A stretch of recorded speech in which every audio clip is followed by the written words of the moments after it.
know what it is. It's the Arcane Archive, back with another exciting episode of Cautionary Chronicles. That's right. Today we have quite the interesting selection of stories for you that we are, well, I don't know about Sammy, but I am exceedingly excited to work through with you guys because Samuel here, he's picked out quite a slew, actually, as a matter of fact, today. And he decided to pick out one special little one for him that we're all going to enjoy immensely with him reading painstakingly through it. Oh, it's going to be glorious. But in the meantime, as always, if you're liking what we're doing here at the Arcane Archive, please be sure to like and comment down below on the video. Specifically today, do be sure, comment on how you feel like, on a scale of 1 to 10, how much do you think Sam's soul will have broken by the end of all of this? I'm placing bets right now, you guys. Please do. Just comment down below and let me know what the odds are in your favor, do you think? As always, please be also sure to subscribe and share the channel. And with that, let's just go ahead and dive right in here. Let's not keep the audience waiting for all of the delicious. You don't have to revel in my misery. Oh, I absolutely do. You revel in mine quite often, so and this particular rare occurrence, I don't know what you're talking about. To absolutely take this opportunity for a little payback. So, by all means, Sammy, go ahead and start us off with our first story today. Something that's not so bad. Not so bad. We're working up to it. It's a lighthearted story. We'll give him a little bit of slight relief for the time being. What's kind of funny crush his soul into powder. This just foreshadows I made a character that I don't like or wrong for the setting, and this is a lighthearted story by DoBread2971, breaking up with my terrible bard. I don't have a bad DM. Nor do I dislike anybody at my table. This isn't really a horror story, it's my own psychological spiral of hating my own character. We started our campaign in the middle of our senior year. It was the first time for most of us, but it's amazing what a cast can look like when it's made by a handful of theater kids. Ooh, I can't wait for them to become maladjusted adults. Yeah. Some of the best at times. There isn't a single character in our group that doesn't have a really cool backstory and a really fun vibe. Even someone as basic as an orc barbarian is so interesting when my friends are the ones writing him. Aw, that's so sweet. I know, it's really kind of... It's very sweet. It's sickeningly sweet, but it's nice. It's nice. They're kids. When I was invited to join, I threw myself at the rules. Every YouTube channel, every RPG horror story video, I studied it like my life depended on it. I've always wanted to try D&D, but I come from a very conservative family. I still have aunts who think it's a satanic ritual. My parents were always of the opinion it was just a waste of time and money, and I'd waste my life on it. Joke's on them, I'm going to waste my life on writing fan fiction instead. Ha-ha!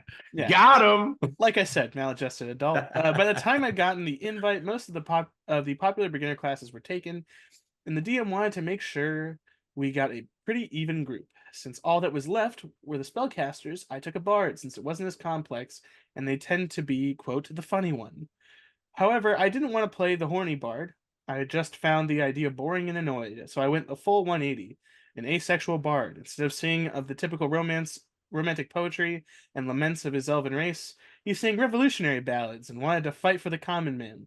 Instead of a notorious womanizer, being flirted with makes him uncomfortable, and he'd rather just talk about class disparities. I spent a lot of time writing the single most interesting backstory I could think of, basing so much of it off my own experience, and it's far too long to include here. After rolling the character and submitting everything to my DM, everyone was ready for our first session. The rest of the group hadn't obsessed as much as I had, but the DM and his girlfriend helped them throw the character sheets together. Once we started playing, it took a couple of weeks for me to notice just how big the numbers on everyone else's sheets were. Barbarian had +8 attack on his axe, and the little cleric had 220 stats at level 1. I brought a couple of these to DM's attention, and he fixed most of it, but he didn't want to change the original ability scores. I asked him if I could adjust my stats to compensate, and he agreed. Okay. Somehow it didn't change this character's stat. It didn't change that this character's stats were entirely useless. As a bard, and I have an opinion about this because I played bard a lot. As a bard, my half-elf anarchist is terrible at combat. I expected this, but the campaign doesn't tend to have a lot of actual persuasion checks, and even then, everybody else's stats on that front are pretty equivalent, if not better. I also gave him a decent stealth stat, but we've never actually rolled a stealth check, and everybody else hates doing them because their stealth stat sucks. Even when the DM hands me a chance to be special on a silver platter, I roll like trash and the paladin takes care of it. No matter what I do, the only way I feel like my character isn't entirely unnecessary is if I roll that magical nat 20. In any scenario, I just exist to dish out my few bardic inspirations and shoot people with a crossbow. I used to use vicious mockery constantly, but I hate it now because it means I have to come up with 20 different insults every combat. There's only so many ways to creatively call a minotaur's mom a cow. And it's a running gag that this Marxist twink gets really excited to finally be important before he just falls flat on his face. I didn't want to ask my DM to adjust my stats again, so I started planning how I could make my character more fun to play. I could multi-class him into rogue, so he was more useful in combat. I could pick a cool bard college to add some neat flavor. I took every chance I got to up his charisma modifier, and bought the most obscure items possible in the handbook. Problem is, all of this requires leveling up, and our campaign is on a very slow milestone track. We've been playing for almost a year at this point, but we're still only level 4. Every attempt I've made to make him fun or give him a new gimmick just wears off, and I'm back to shooting the crossbow and cracking an out-of-character joke. Again, none of this is anybody's fault. Everybody's having fun, and I enjoy playing with them. But the second I have to actually decide what I'm doing for his turn, my soul dies a little bit. I just wish I could enjoy this doorknob of a character sheet. I'm not even opposed to killing him off and rolling something else. I've got another idea that I'd like to try for Paladin Warlock magically split personalities thing. Heck, DMing is something I really want to get into. Problem is, everybody loves this little punk rock bard. They know his whole backstory. They're really excited to see what happens to him. I even ran a one shot, not about him, but about his parents' divorce, and they ate it up. I didn't even bother running him as a DMPC because I knew I'd just forget to roll his turns. He's that boring. I can't even do anything with that, though. The DM has placed anything about my character's backstory on the literal corners of the map, making it so that meeting anybody from that one shot or his backstory would require drastically derailing the entire campaign.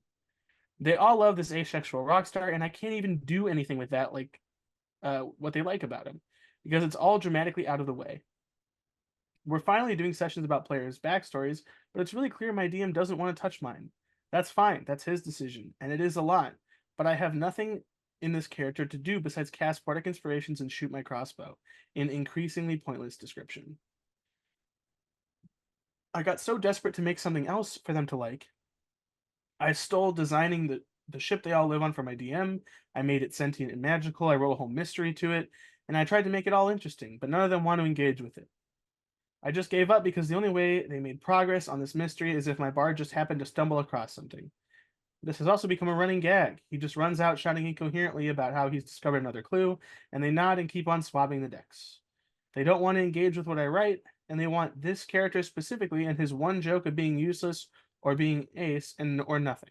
I don't understand how they can still like this character when he's going nowhere and doing nothing. I feel like I'm prepping for a messy breakup.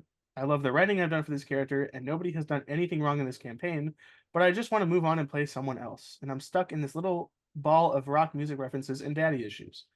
I can't just ask to bring in a new character for myself because everyone wants this character to be what I'm playing at the end of the campaign. The end of their fond family story. Their It's not found family. found family, sorry. It's like that episode of Friends where Monica dates that Alan guy. He's really cool. He's the first guy she's brought home that the other 5 have liked, but she slowly just loses her attraction to him as time goes on. And by the end of it, her friends like him more than she does. Alan is boring to me now, but my friends want to still go to hockey games with him every Saturday. Gall. Can I just introduce them to Richard and move on? TLDR, I'm playing a fun OC trapped behind a disease of boorish gameplay. It's not you, it's not me, it's this useless little brat and his terrible stats, and I just want to get on with my life. Now, I kind of get this a little bit.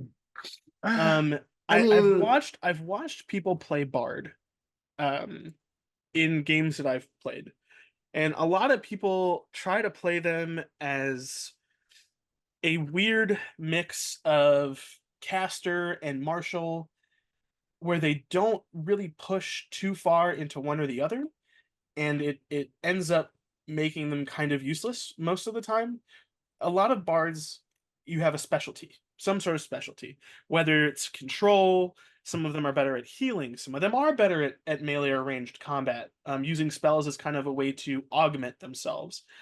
Some of them are just straight support casters. They do healing, buffs, debuffs, crowd control. That's what they do. They don't do direct damage. I was going to say, like no matter what, a bard is never going to be like your highest damage dealer in a party. Like it's just not unless you really you skimp out on the you'd have to do a lot of very specific things, and it still probably isn't going to be nearly as consistent as like the wizard or I mean, you can do the warlock or the paladin, but you do valor bard fighter with swift quiver. Well, again, though, that would take a lot of other things. You like he said, multi-class, and we're just talking straight bard. Like now, but that's the point. That's not the point of the bard. Like the bard is.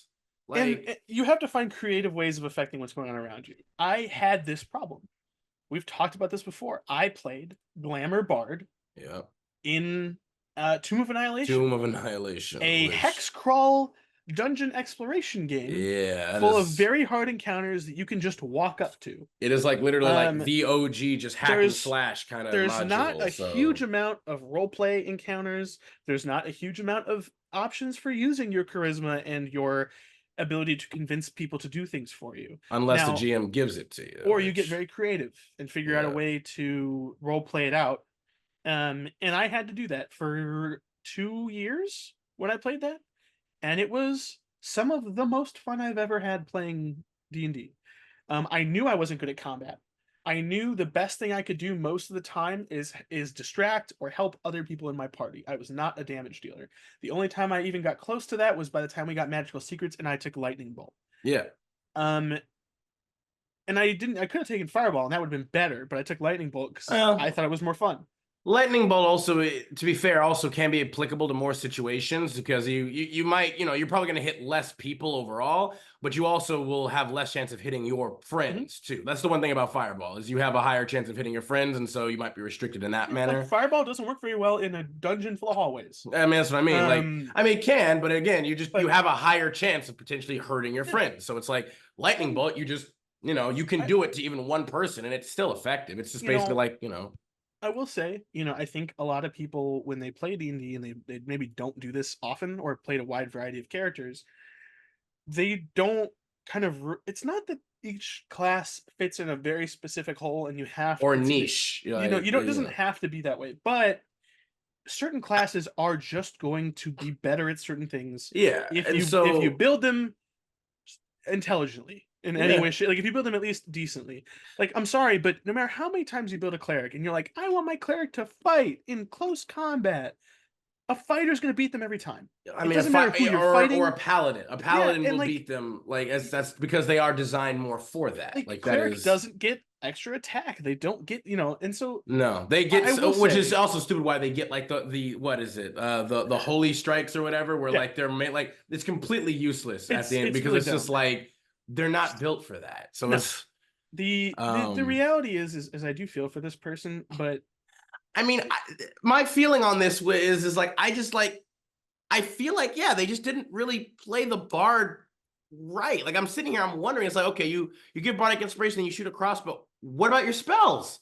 Where are all of your spells? Now, to be fair, he says that they are low level. Like he's like they've been playing for like a year and they just now got to level 4. So I'm like, okay, at the beginning when you're like level 1 or 2, your crossbow might be decent enough because you have like lower spell slots. It's true. You have access to first and second level spells. But it's like, but again, even the top voted comment literally asked the same question I did. It was like, I do have to wonder, what are the spells you picked as bard? Because the thing you should be leaning more into than anything is crowd control. If you're liking the character itself, but not the playstyle, then you have 2 routes. Bard is not a big damage dealer. They aren't really designed to be, as we literally just said. So if you're looking to bring damage out and be killing enemies all the time, then don't play a bard. Talk to the GM, ask to play something else, and work out how to retire the character. Agreed. Like, that's another aspect too of this OP who's just sitting here like everybody else just loves this character. It's like, who gives a shit? You're playing the character. I mean, like, and I get like, that, here's the thing: if everybody else loves the character, fine, retire the character, have them come back as an NPC that the party can still love. But if you're not having fun with the character, then either again change it or ask the GM to or again, you're level 4. And I completely understand. Here's the thing. That would drive me crazy too. Like you've been playing for over a year and you're only level 4 that would drive me insane. I would be like I'm already in like a pretty slow milestone campaign in one of the other campaigns that I'm in, but we started at like level 5 or 6, I think. I think we started at like level 6 maybe. And so it's like at the very least there's that where I'm like, okay, and we've been playing I think for at least a year, if not almost a year at this point, and we've only leveled up twice. Like we're level 8 currently. And so it's like, it's a slow ass burn, but well, the burn does get slower as you play longer. Like the leveling gets slower. Technically. well, if you're doing, we're doing milestones. So if you're doing XP, it would get harder, but it would also be very dependent on what enemies or creatures or encounters you're having and how much extra XP your GM might dole out to you. Like that's the thing, right? We've talked about this before in regards to like XP versus milestone. XP, I like XP because you, regardless of anything, you always have that number that that you will get to, regardless. That is the number. There is nothing like nothing else will change. If you just do enough things, you will get there. With milestone, it's always kind of just up to the GM to decide when or where you, I guess, finally have earned or deserve that level up for the milestone, which that can be a little aggravating at times. If you're playing for, a year and you've only leveled up once or whatever, and it's like that can get, but I understand it too, because it's like you if you have a specific idea of the narrative and where you want to go, you want to manage the levels so that, constructing encounters can still be a little bit easier for you. So I get that. But anyway, that's a completely other thing.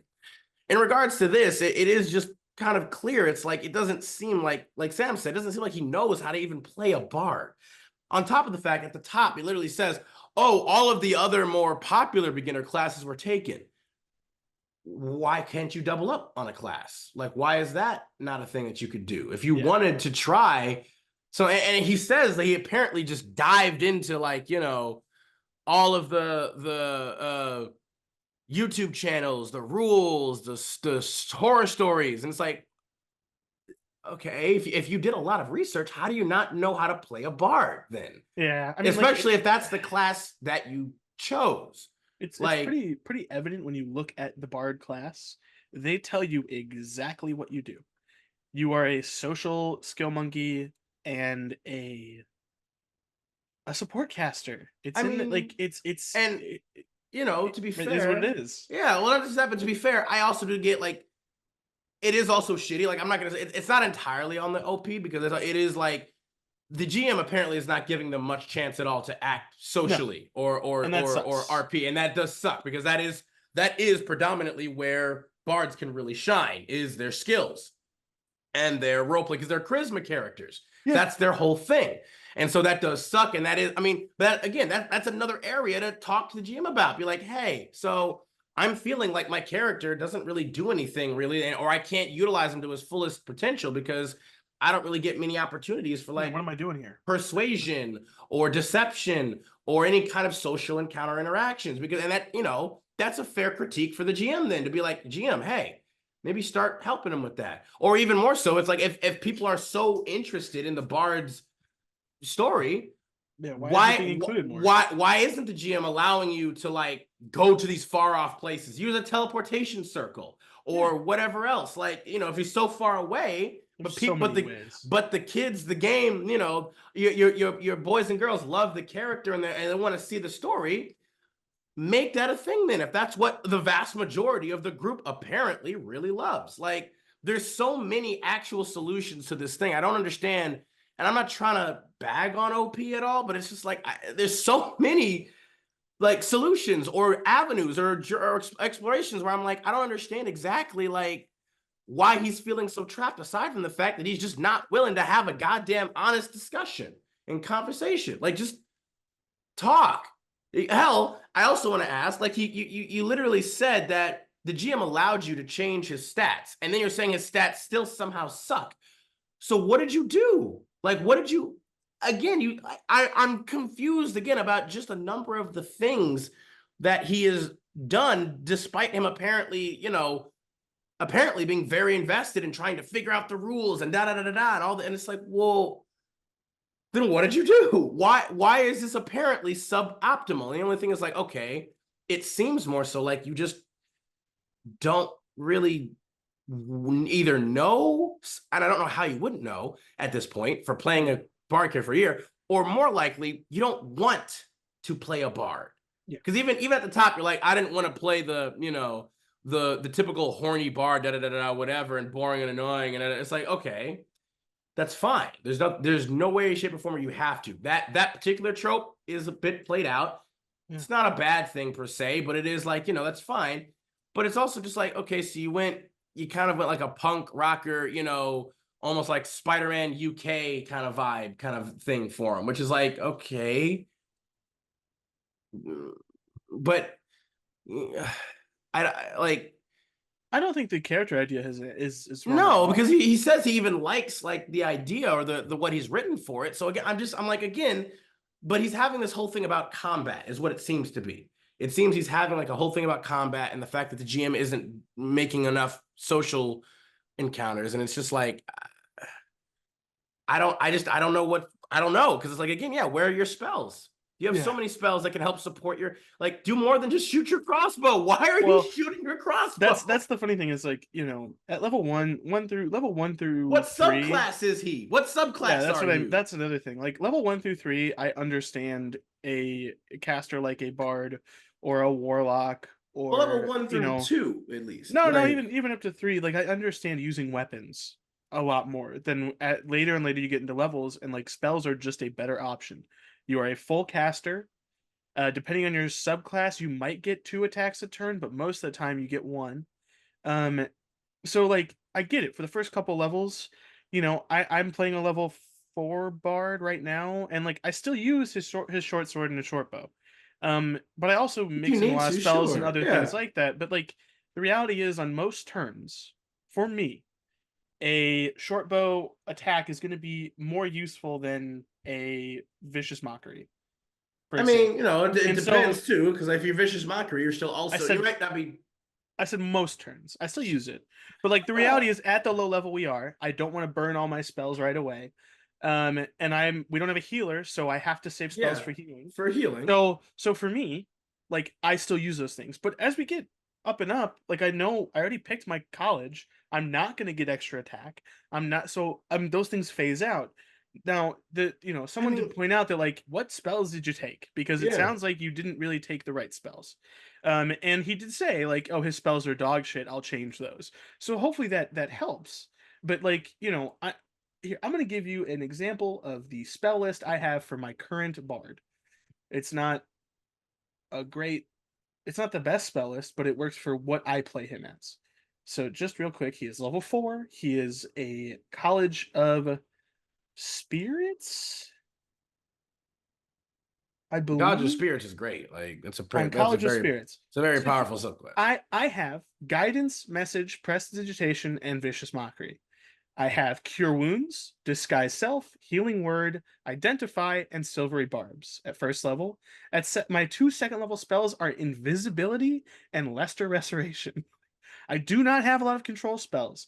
I save my spell slots for healing, getting the fuck out of dodge, or fucking with other people's rolls. That's what I'm saying. What I do, right? But I picked that. I did that on purpose. I would not recommend playing this way if you have not played a support caster or a bard before. I do not do damage. I am not a fighting entity in our party. I sit in the back and I do my best to not get hit and make sure people are okay, or help people if they're in a bad situation, or augment them if they need help.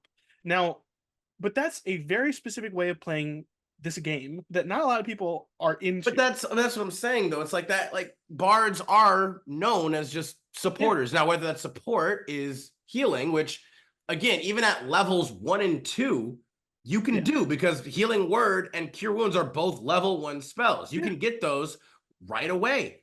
And in which case you will still be absolutely vital and instrumental in combat. Now, unless of course you're saying, oh, another character chose like a cleric or a paladin, so they fill that role, I guess, of healer, and so that's why you're feeling maybe less real, like. But even then, still having some extra healing still helps. Again, it almost seems more so like the case, just based off of what this commenter also says, is it's like it seems more like the OP just wants to be more of a direct damage dealer than anything else. You want to be a DPS or a fighter, something like, you know. And it's like, okay, that's the case. And yeah, then, get up there and say that, change your character. Like, yeah. But like, there's also the fact that like half of the stuff that I do, it's all out of combat. A lot of my things that this bard does is out of combat. I'm good at stealth. I'm good at persuasion. I'm, it's not the same as, you know, a rogue or a ranger or fighter. You're not going to be running around doing that kind of stuff. And I think the idea of bard is a very fun class. I do not recommend it to people who are new to this game at all, because it doesn't get.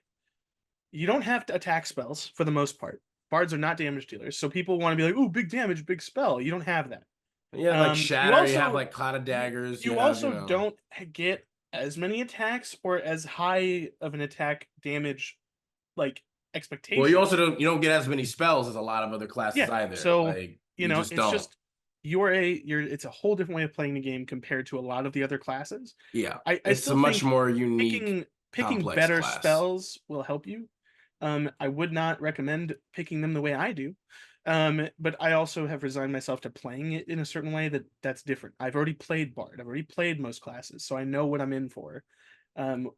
It sounds like you didn't, even though you claimed to read all this stuff. I feel for you, but yeah. I mean, we have another like comment here that I do like a lot, and it's like, it's clear you're not having fun, and you really have to ask yourself how many more weeks or months of it you can stand. My gut tells me you know full well that this is unsustainable, else you wouldn't have put in the time and effort to write about it at length. An intervention on your own behalf is quite overdue, and you need to take a pen and puncture this group's utter blindness. You're not a sacrificial lamb that can slaughter to prop up the illusion that nothing's wrong for the sake of their amusement. State your case clearly, firmly, and stand your ground if you get pushback. This is not okay, and don't let them gaslight you into thinking otherwise. And if they try, it's proof positive of their selfishness. Very well put.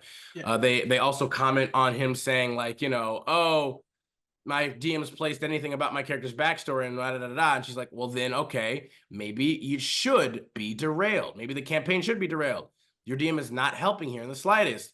And then goes on to comment on when he says, I can't just ask to bring a new character myself because everyone wants this character. And he's like, yes, you can and should.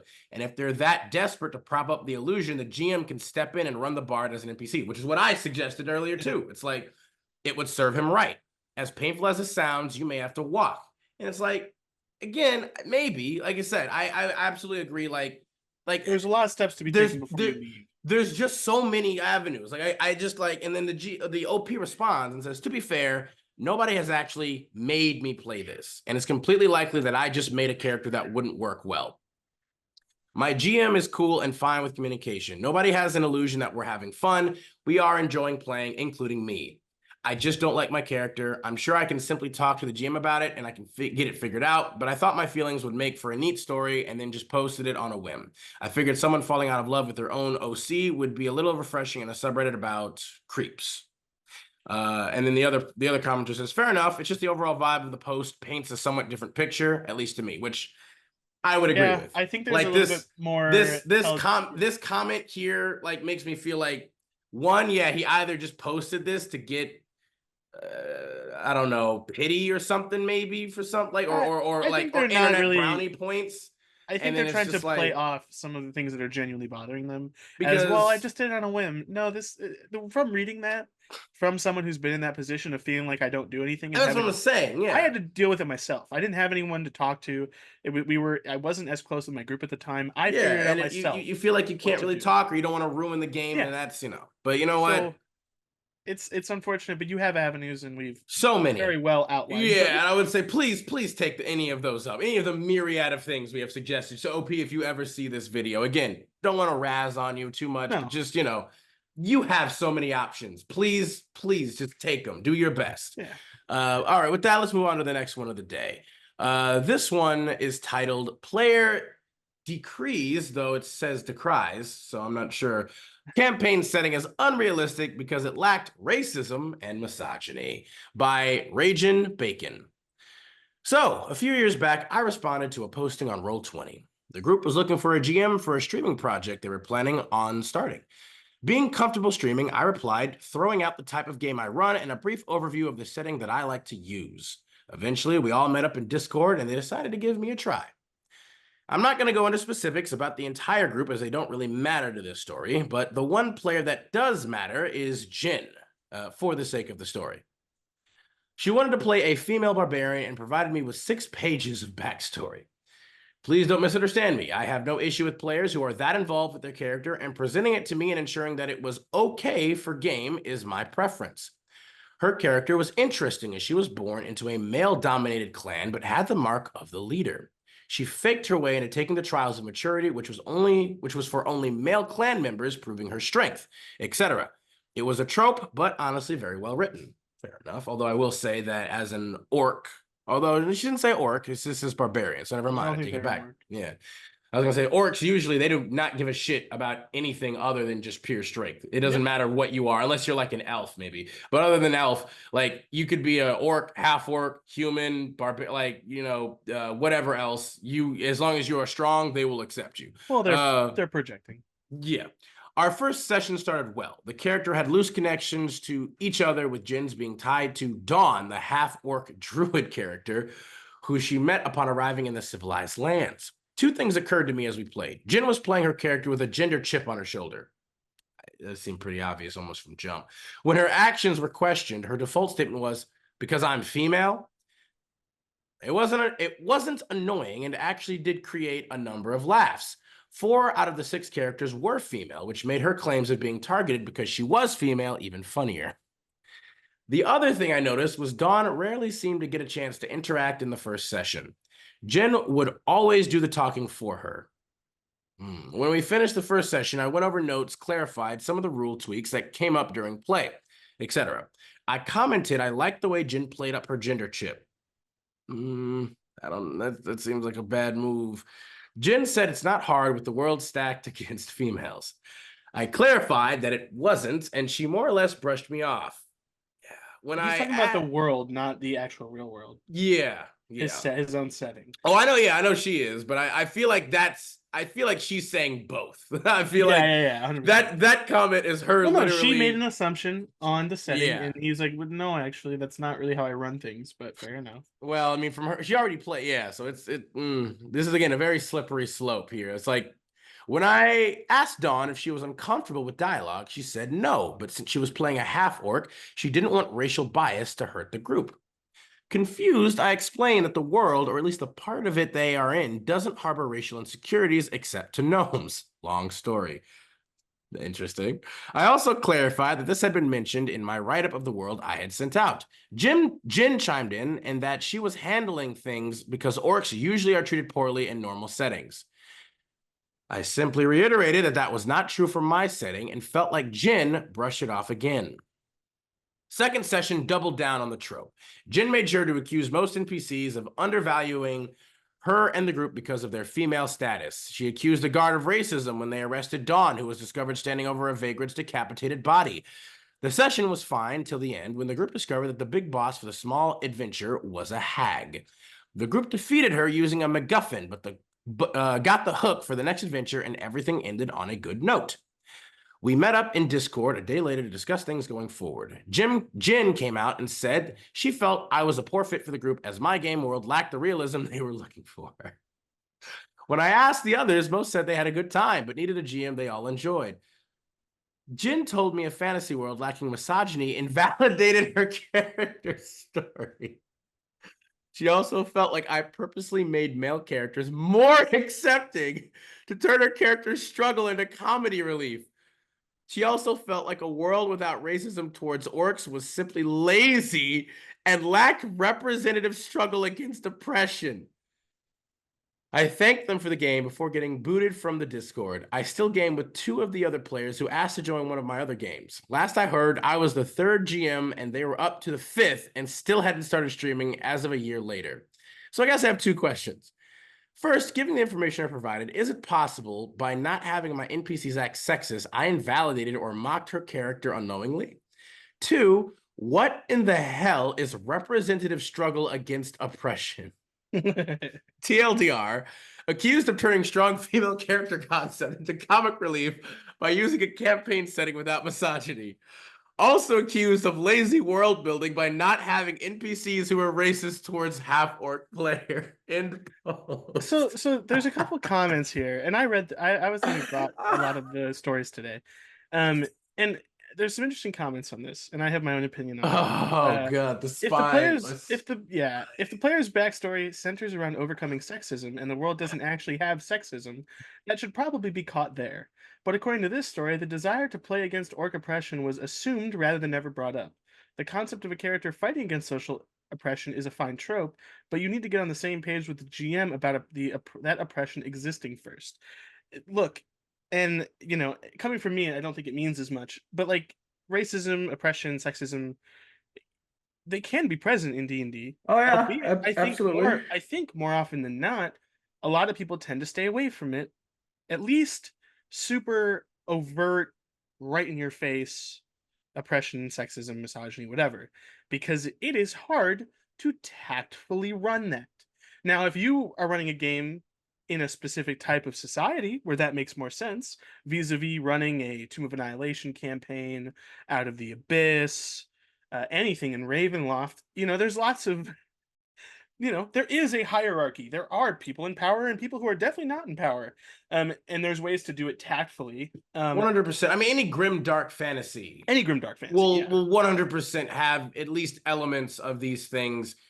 I mean, of some kind of oppression. Now, we have literally talked about this exact topic before, where we have said it is by no means at all like not uncool or not good or not okay to have these elements in your campaign. Absolutely you can, because ironically, to Jen's point, there is a certain amount of so-called realism to that, in terms of it being like, hey, the world, real life has this. And so it is highly unlikely that you're going to live in a world that still has any kind of conflict of any kind that isn't also going to have certain elements of racism, sexism, bigotry, oppression, all of that, slavery, all of that stuff, because that's stuff that happens. That stuff. And so, but the only issue, the caveat here, and where it's also just like the OP themselves even stated that their campaign doesn't have that, or at the very least doesn't have that kind of thing in this specific area. Which was stated way before they even started playing. Exactly. He had the whole thing in the setting. And so it's like, that's the thing. It's like her reaction is so extreme to the point of being, again, completely, like, she clearly has a chip on her shoulder for real and wants to live a very specific fantasy, which that is a problem. But it is, to her credit, though, it is true that it's like having these aspects or these things like in your world does have a lot more realism to it, in terms of like, have it with a purpose, right? That's what we always say. If you're going to have these elements, if you're going to have these things in your game, do it with purpose. Don't do it just for explicit shock value. Well, that's where you undermine this stuff and you make it a problem, where it's just like, oh, look at all the horrible shit we're doing, or even making it as a joke, where it's just like, this is real shit. And I think it kind of goes both ways a little bit here. I do think the player who was playing Jen definitely maybe was a little bit more she clearly has some personal, a little bit more aggressive about it, but like, ironically, some bigotry herself, I would say, like some sexism herself. That's kind of how it goes, is usually when you think, never mind. The reality is that the backstory and the trials and tribulations of this character are fine at most tables. The expectation that the way things worked in your tribe extends to the rest of the world is ignorant at best. Now, if you're playing the first session and your character is assuming those things are happening because of her past experiences, but then is like surprised that people aren't judging them for that and getting giggles or maybe being poked fun at by people in the party, that is a learning moment. That is exactly. Oh, wait a minute. That's how you can start to transfer. But that requires the player to actually give a shit about what's going on around them. It doesn't sound like this player does, unless it fits in her narrative. I was going to say, it's clearly she wants to have a very specific narrative for her character. She doesn't want to grow out of that. She wants that to be her main thing. She wants that to be a thing that she can continue to be angry about and overcome and fight and be justified in it, rather than it being like, I will say, as DM, if you see a character, a person that's playing a character like that, and you appreciate what they brought to the table, because it sounds like you did at the beginning, talk to them to explain to them, like, hey, I just want you to know that those kinds of ideas are not present everywhere in this setting. I'm gonna poke fun at it a little bit. There are gonna be characters who are surprised that you're talking that way. You're gonna have to be prepared for that. But give them some sort of plot hook. Make an organization that is Agreed. oppressive, not necessarily for the same reasons, but like one Yeah. of my favorite things is like you make a religious order that if you're not a part of it, they treat you like garbage. They Yeah, oppress those who are they not are have very not joined. secular, and they're very But guess what? That hurts everyone and fits right into that whole idea of oppression is wrong. I need to fight. Like, I don't want anyone to go through what I went through. Yeah. And it gives both the player, the character, and you an out to focus that energy and also develop that character. Now, I don't know if that would have worked in this case. Probably Because not. it doesn't sound like this person wanted to do anything except pretend like they were in the real world and fight, and they wanted to join Antifa or some shit. They wanted a fantasy, It's unfortunate, but like there are ways to do this where it doesn't have to be adversarial like this. Yes, agreed, 100%. It's hard. This is It not is in and of difficult. itself. Yeah, this is not in and of itself a taboo or an impossible or whatever Not at all. thing. It's very possible. You can do it, but obviously, again, you have to do it just with respect, is what it comes down to. You have to do it with the consideration and respect that these kinds of topics, these kinds of elements are required, are afforded, like it. And again, that concept of rising above a more oppressive or whatever regime is not bad at all. Everybody loves that kind of story, for sure. Yeah.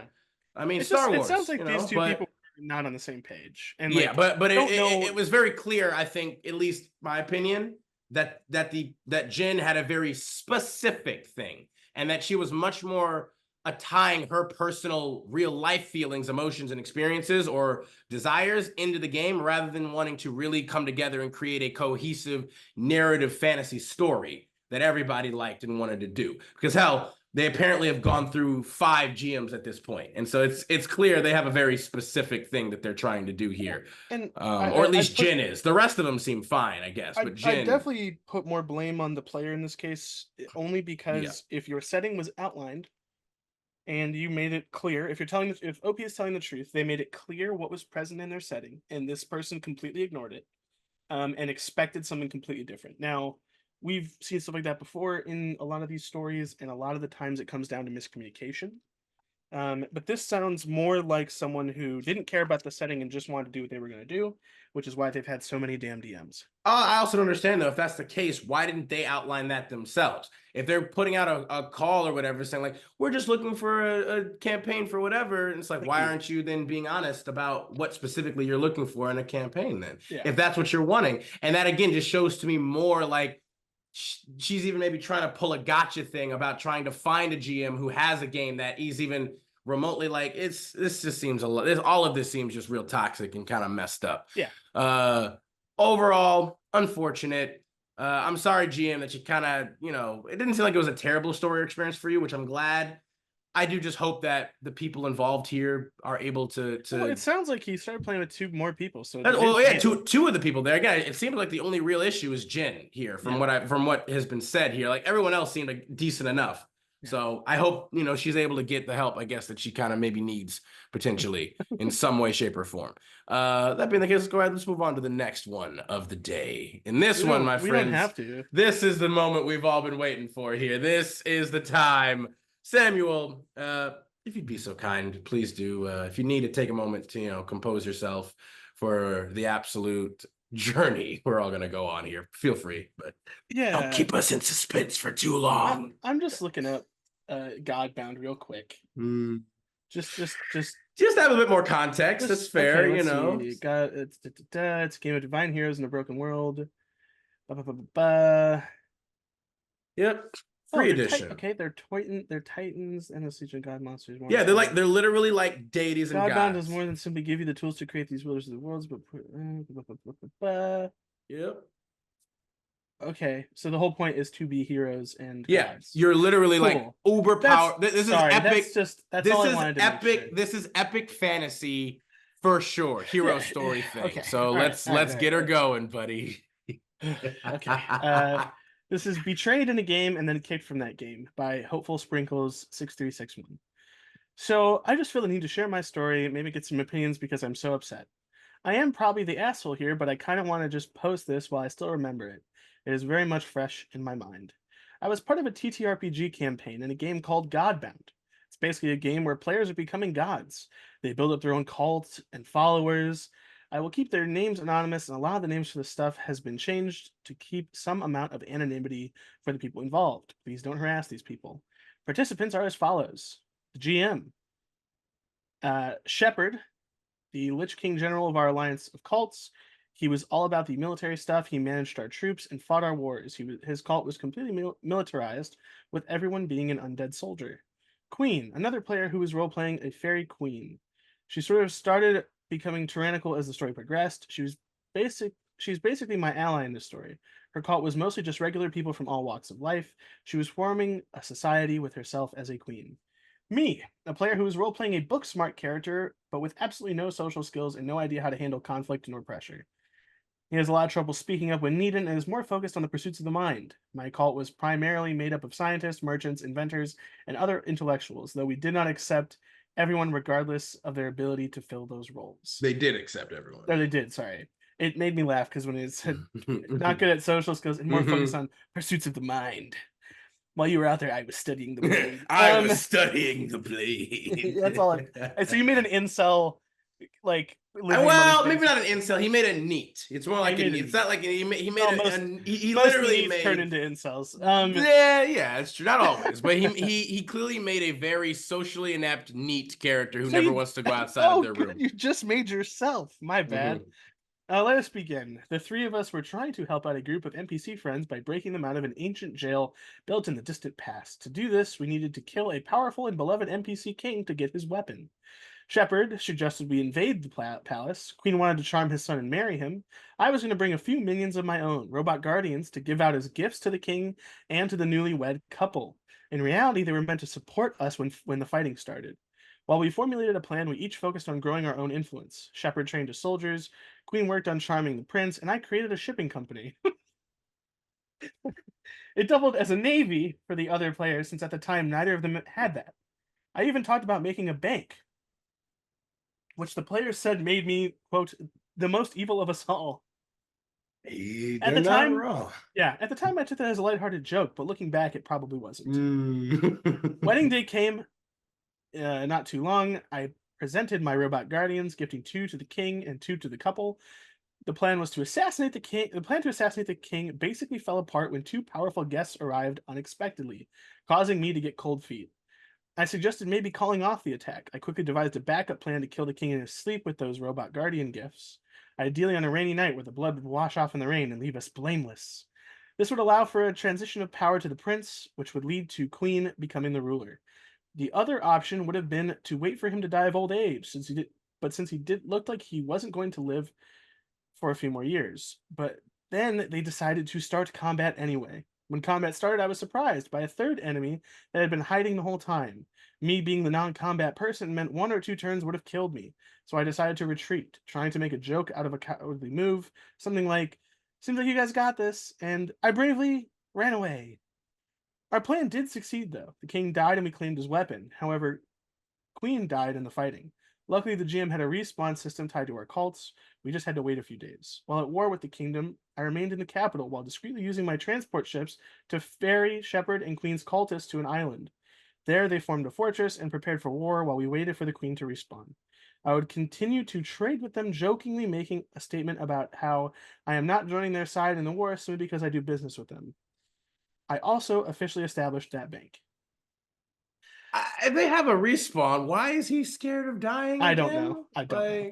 The time passed. I was undergoing suspicion by the kingdom's allies, one of which was an investigator who I had no counter to. Luckily, Queen respawned when she did, and we were able to put phase 2 into motion. However, during the planning phase, the GM gave a cryptic warning that the right thing to do for the world was to abandon the plan and turn the weapon against ourselves. I was unsure, but decided to continue with the original plan anyway, determining that our friends need help and I couldn't abandon them. Using a diversionary attack from Shepard combined with a fake expedition for the Queen, we were able to sneak her into the capital. It was at this time the investigator arrested me, and if she had done it one day earlier, our plan would have failed. Queen was able to use the weapon to break our friends out of jail. This had the side effect of awakening a god monster. Luckily, we were able to call for a ceasefire with the kingdom and their allies, but that didn't help much. The god monster began to kill everyone, and we were forced to retreat. I tried to coordinate a complete evacuation of the capital and granting asylum to any refugee displaced. It ended up working, and we retreated to our island fort. There, I made a declaration that I would accept all refugees with the added promise of providing free food and shelter. Many of them would go on to join my cult.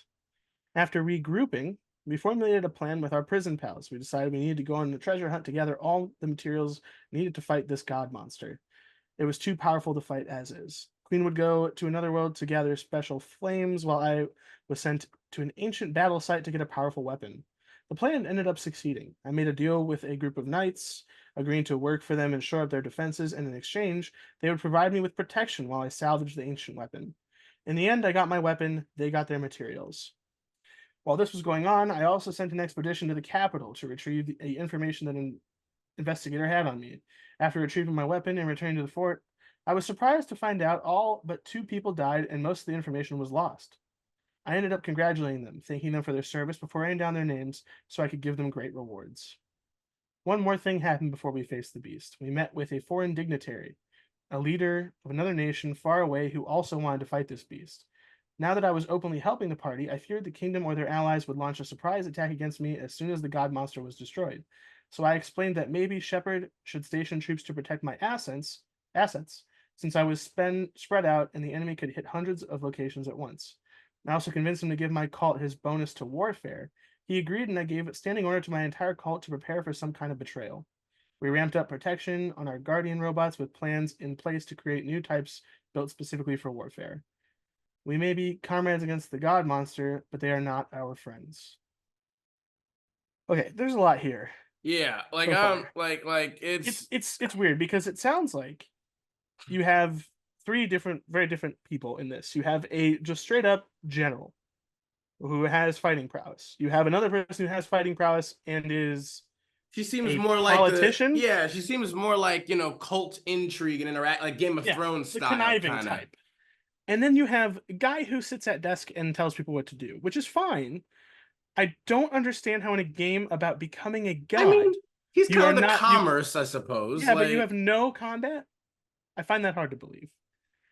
It seems like he would even be like a wizard type too. I mean, the general dude was a lich king apparently. So I mean, on top of well, not just that though, but it's like, okay, even if you die, you get res. You can be respawned after a while. Now, obviously, there's a lot of text here just overall, and it's just like the whole point of this thing: betrayed in a game and then kicked from that game.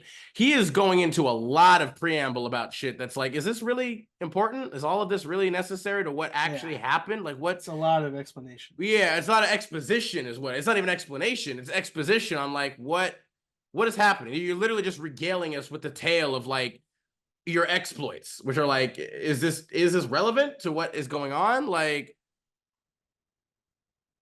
okay, so here I think down here is where we finally see it. Like, so say Then the time came to fight the god monster. There isn't much to say other than my weapon was destroyed in the fighting, but we barely won. It took a great sacrifice, but we took down the beast. Queen dealt the final blow on the monster, killing it the same way the previous king did. I decided to retrieve what was left of my salvaged weapon and bring it back to the fort. I didn't want to risk leaving it out in the field. Who knows what could happen if someone else came along and tried to repair it, even if it took a special kind of genius to get it operational.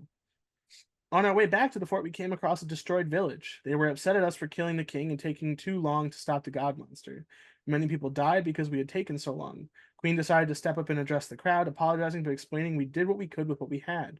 The crowd wasn't having it and started throwing rocks. She responded by using her powers to force them to kneel. Those who tried to resist felt great pain forcing them to comply. After giving a speech about how she draws the line at physical attacks against her, we made our way back to the ships. Just want to touch on something real quick. They killed the king, got their friends out of jail, and released a god monster. All of this shit happened in this society. Why would this tiny village on the outskirts of said society know any of this? I was Sorry, going to, well, and sorry. not even just that though, but they're they were literally on the cusp of basically apocalypse right now. Yeah, And these are the people who saved them. How are they really going to be like, you didn't do it quick enough? Like, it just I it's don't not believable. I don't think they would have that reaction at all. I think even Yeah. if somehow they were aware that they were the so-called, like, they also saved them and they're still alive now. Yeah, Like, you're the only reason. They're the only reason you're also alive. But I don't don't, yeah. pause the issue. Whatever. Um, my character did feel a bit of pity, though. I created a secret plan to flood the destroyed areas with worker robots with the goal of rebuilding homes. It wasn't much, but that was the best I could do with my abilities, especially since my character and the cult was very industrious and can build much faster than most other people in the setting. I wanted to wait until we got back to the fort and the end of the session to present my plan. Fortunately, I never got that opportunity. As soon as we loaded onto my ships, Shepard asked the GM for confirmation if his troops were in place. The GM said yes, and then Shepard gave out an order to all of his forces. The GM began to describe about how the troops that were protecting my cultists suddenly turned against them and gunned them all down. They then began rounding up scientists, civilians, pretty much every cultist in both my own and Queen's cult, as they started a mass execution against our followers. My cult had orders to expect an attack, but not from Shepard's cult, so even though I had powerful robots protecting my base, we were still caught completely off guard and overwhelmed. It was extremely effective, destroying our cults instantly and disabling our ability to respawn after death due to no longer having enough worshippers to maintain our cults. After that, the cannons from the fort itself fired upon our ships, killing both of us. I will admit that it was an amazing move. I was completely caught off guard and was so shocked I was frozen in place. I didn't expect PvP to break out so suddenly like that. I was stunned. All I could say was, wait, we're being betrayed? He actually won, which I found fascinating. At the same time, though, the game wasn't advertised as PvP, so there is a bit of a sourness from being attacked like that. At this point, I was still speechless. That was when Shepard started ranting about what sounded like many months' worth of frustration exploding at once. I will admit, much of it was a blur because I was still recovering from the betrayal. First, he was yelling about how in character he had given us multiple warnings that his character was displeased with us, how we had not focused on trying to save the world, instead pursuing more selfish goals involving power or greed, how we had taken longer than necessary to stop the god monster in pursuit of personal goals. Then he went on a rant about out of character interactions, how we consistently talked over each other and interrupted each other, which to be fair was true when it came to me and my behavior. This really upset him and the GM. Once he finished his rant, before either me or Queen could say anything, we were both kicked from the Discord server and then the game itself. Then he blocked me. I was able to get in contact with the GM and apologize about my behavior to both him and to Shepard. According to the GM, both Shepard and himself accepted my apology. So yeah, that is what happened. The next section is going to be about my own thoughts after thinking back on the whole situation.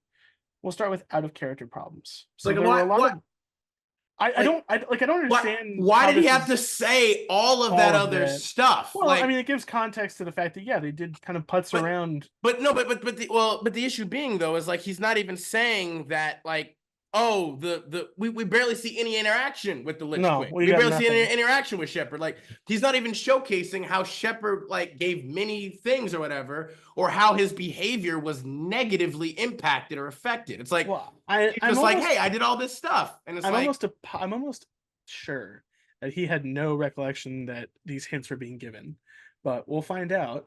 We'll start with out of character problems. So there were a lot of problems that stem from player behavior. I had a tendency to speak up at bad times, which ended up interrupting the GM while he was talking. I have apologized for this many times and intended to improve, but I guess it wasn't enough. From what I understand, this is where Shepard started to get upset at me. There was also the issue of me mostly being focused on the inventions I would be creating. I had so many ideas for creations that would benefit the faction. I got so focused on the stuff I could create that I must have missed the warning signs of the general getting upset. Looking back, I laughed off a lot of the stuff he said, like how owning a bank made me the most evil character in the party, a lot of interactions like that, which I probably interpreted as a joke. I'm pretty sure we never actually sat down and declared a dedicated time to talking it out in a serious conversation. In the end, though, we never actually took the time to sit down and discuss it. Shepard did claim he gave warnings several times through, even looking back, those warning signs were never clear to me. Perhaps it was done subtly in many ways that escaped my notice. I'm not sure. I'm not all that good with reading people. Now we'll discuss in-character problems. I can kind of see where he's coming from with the criticism of not fighting for the greater good. A lot of our actions were self-serving in some way, using my downtime to build up wealth in my merchant business. Queen using her power to force people to like her. That's probably why we were accused of doing things for power or greed. That incident with the destroyed village and how Queen used her powers to forcibly dominate them was probably the tipping point. He's mostly spent his time building walls, training soldiers, and giving orders. He wasn't exactly in a position to pursue more self-serving goals. On the other hand, facing the god monster right then and there would have stopped most of the devastation that spread throughout the kingdom. On the other hand, I'm not sure how he would have wanted us to handle the god monster. We were not ready for battle. We had already split up to get our stuff. There wasn't much we could do to speed up the process of getting ready for the god monster fight. Also, I did play a character that wasn't really all that assertive, a character that was only really good at scientific pursuits, that may have factored into the betrayal, seeing me as someone who endured a lot of the stuff by not speaking up or doing anything. Am I the asshole? So, I mean, I would also say, like, he says he literally spent all this time building up his capital, his money and merchant business. And he said like the only thing he could do was flood it with worker robots to rebuild all the houses and the infrastructure that was destroyed. It's like you could give all of them money too. Like, and another thing too, yeah, it's like the queen, you guys were literally planning on assassinating the king of a country, like Yeah.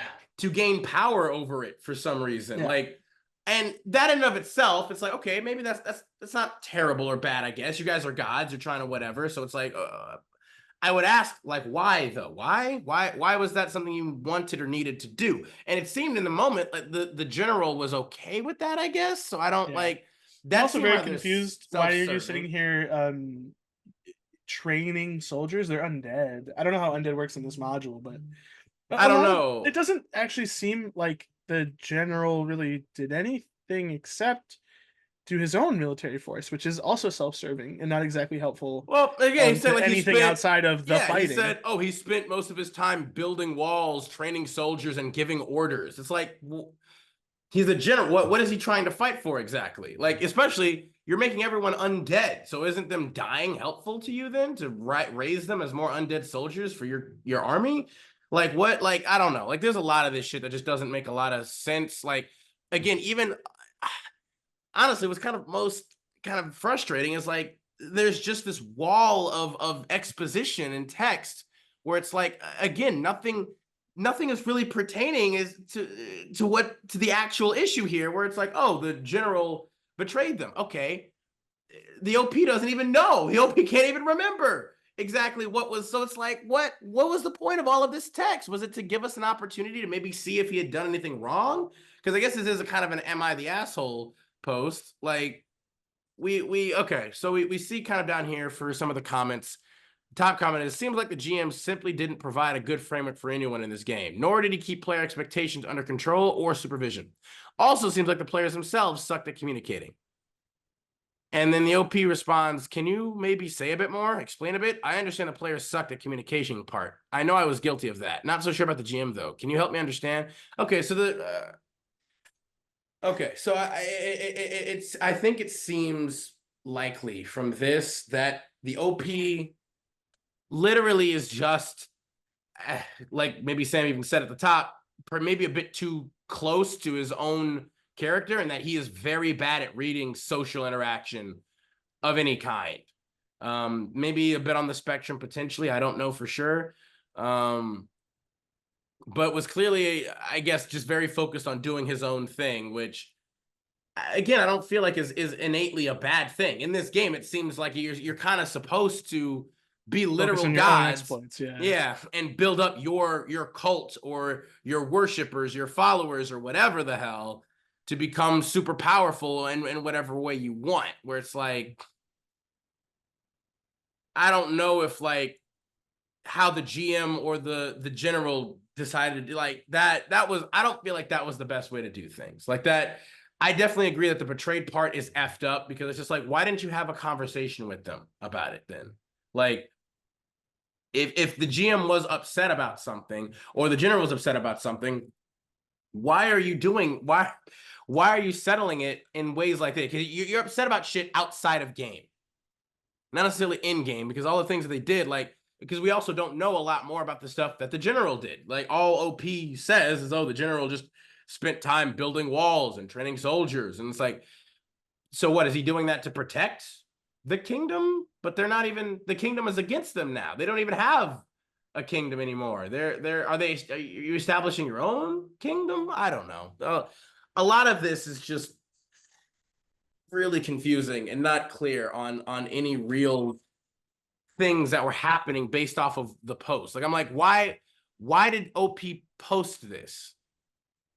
Because he's saying he just feels the need to share the story and maybe get some opinions because they're so upset. Okay.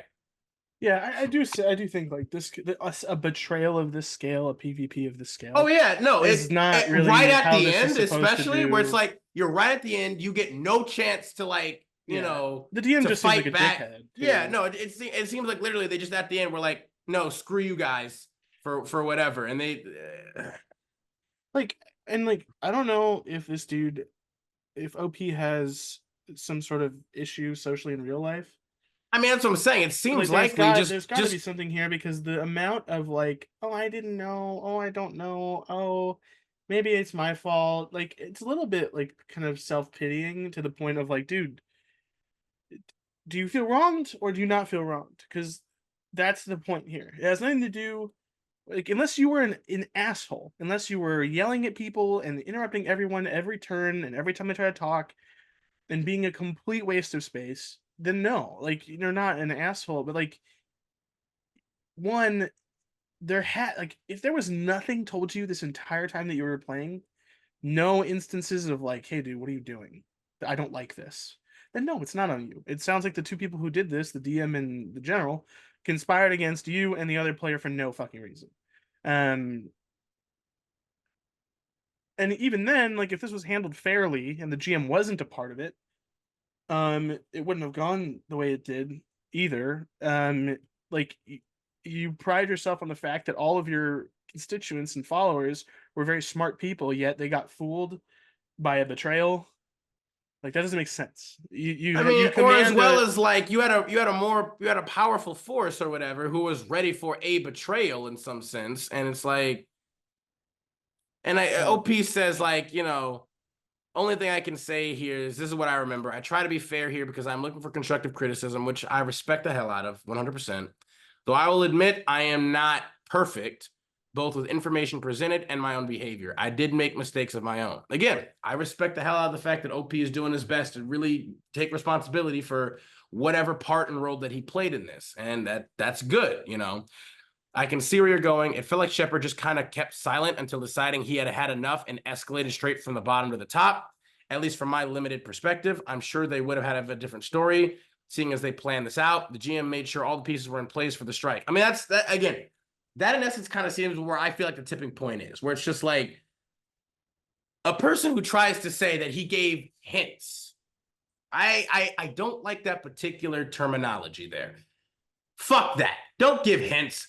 Say it with your chest. Yeah. Honestly. If you have some problems, you can't subtly tell someone you have a problem. Say if you have like you have some actual problems where you are getting to the point where you are going to literally murk them and everything they have because you apparently hate them so much. Yeah, say it with your chest. What are you doing? Yeah, I don't like that at all. That right there is the tipping point. Like that comment of saying, like, I gave you guys so many opportunities. I hinted that I was displeased with you. Bitch, don't hint. Say it with your chest. Tell me. Yeah, I'm also. What are you displeased about? Because that says to me that there's some other shit maybe that you just wanted to pull some sneaky bullshit. Yeah. To like that part right there is where I'm like, maybe OP did do some shit. Maybe he was like not nearly as socially aware. But even from this right here, for the fact that he is literally taking responsibility for shit that I'm not even really sure exactly what's happening. He's not even really sure exactly what he did wrong, except for like, you know, he maybe talked over people too much. And maybe he wasn't as considerate of like certain things. And like, I will say too, him dipping out from combat is a bit annoying. Like that would be a thing where it's like, come on, man. You Like, can respawn, just respawn. and not just that. I mean, maybe they didn't know that at the time, but it is just also like, well, Queen also, she died fighting. Yeah. And it's like, well, you could have done something. There had been something you could do. You don't, like, again, it's like, well, if I stayed for 1 or 2 rounds, I would have died. And it's You don't like, know that. you don't necessarily know that for certain. You could have tried, as well as the fact that if you know combat as a thing, have and your character is so smart, have contingencies. Yes, please. Oh my god, that was the first thing I thought of. Have items, have weapons, have a contingency to like do your thing. And yeah, if things start to get real freaking, dicey, make an oh fuck device. Then dip out, or dip out like with your friends. Don't just run away and leave them to die. That sucks. No. But that being the case, OP acknowledged and respected that. Now, from Shepard's point of view, the general. I do have also a weird thing. The whole like Shepard trying to take the high ground. Your army is made up of undead. You are a Lich King, I guess. I don't really know if that's true or if that's just what he's describing him as. Why in the fuck do you care about the people of a kingdom being destroyed by a god beast? That's what I'm saying. Why do you care? Like it's if more, they die, it's more ammunition for you anyway. That's what I literally said earlier. It's like, how would you care? Like, more people die, and you just raise them as more undead for your army. So like, it's really weird. Like, I don't understand. You can't do both. You can't be both. I mean, like you can. It could be interesting, but it's also like it's lazy. You are also clearly being selfish too. Stick to one. Like, stick to your did guns. you ask any of these people if they wanted to be undead soldiers in your army? Like, how can you say that that is not, selfish and self-serving? If you're an undead general, Lich King with undead soldiers, it's like, okay, did they want to be part of your army? Like, it's again.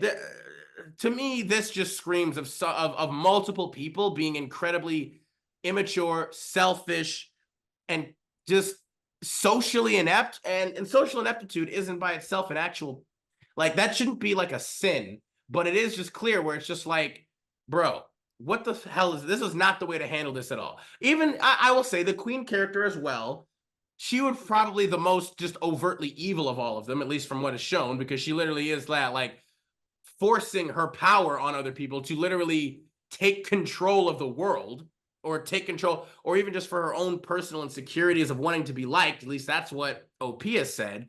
So I'm like, I don't think OP is the asshole here. No, I don't think he did anything overtly wrong, again, except for maybe like being a coward or running away, because I also feel like, yeah, how would they have taken out the God Beast right away? Like, I would believe OP in saying, like, yeah, did they really have the power to stop the God Beast at that point?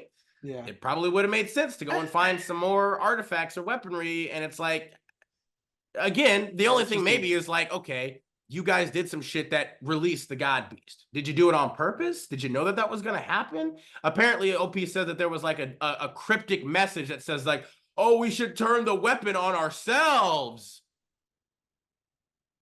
Why would they do that? Like, again, that to me shows that the GM might even be the biggest asshole here, is that maybe he had a particular narrative where he was like, the only way for you to be true heroes is if you make the ultimate sacrifice.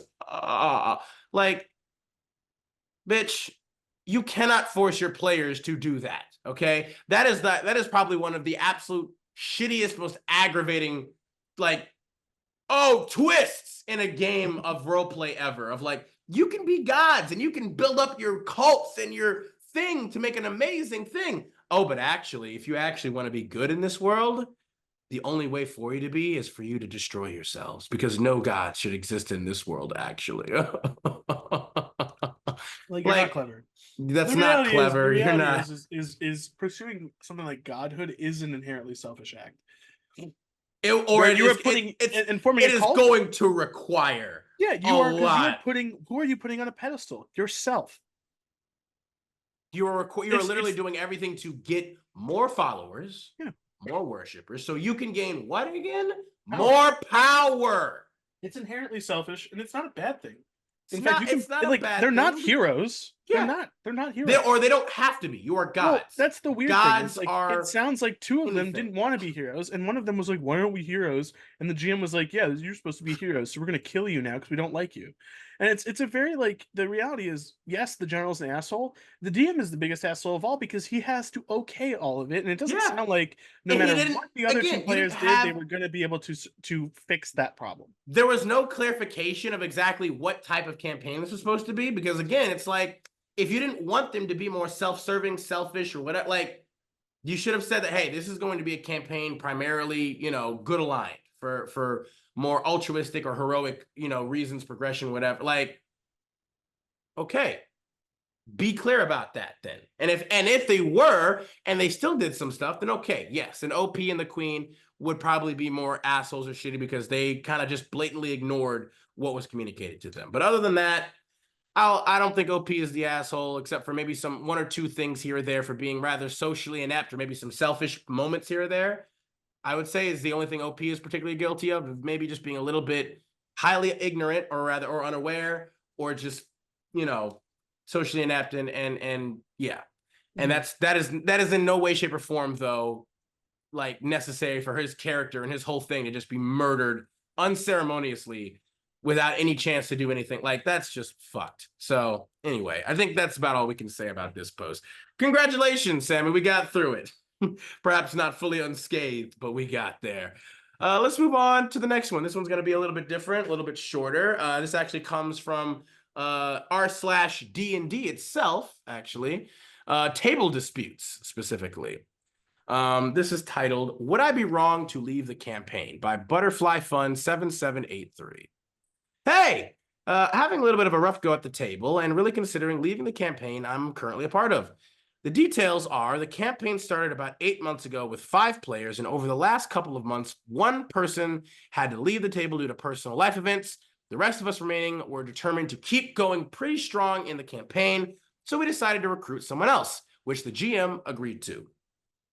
What is currently going on is that this newest player, from the first session they attend, has essentially stepped in and taken over all of the decision-making of the party.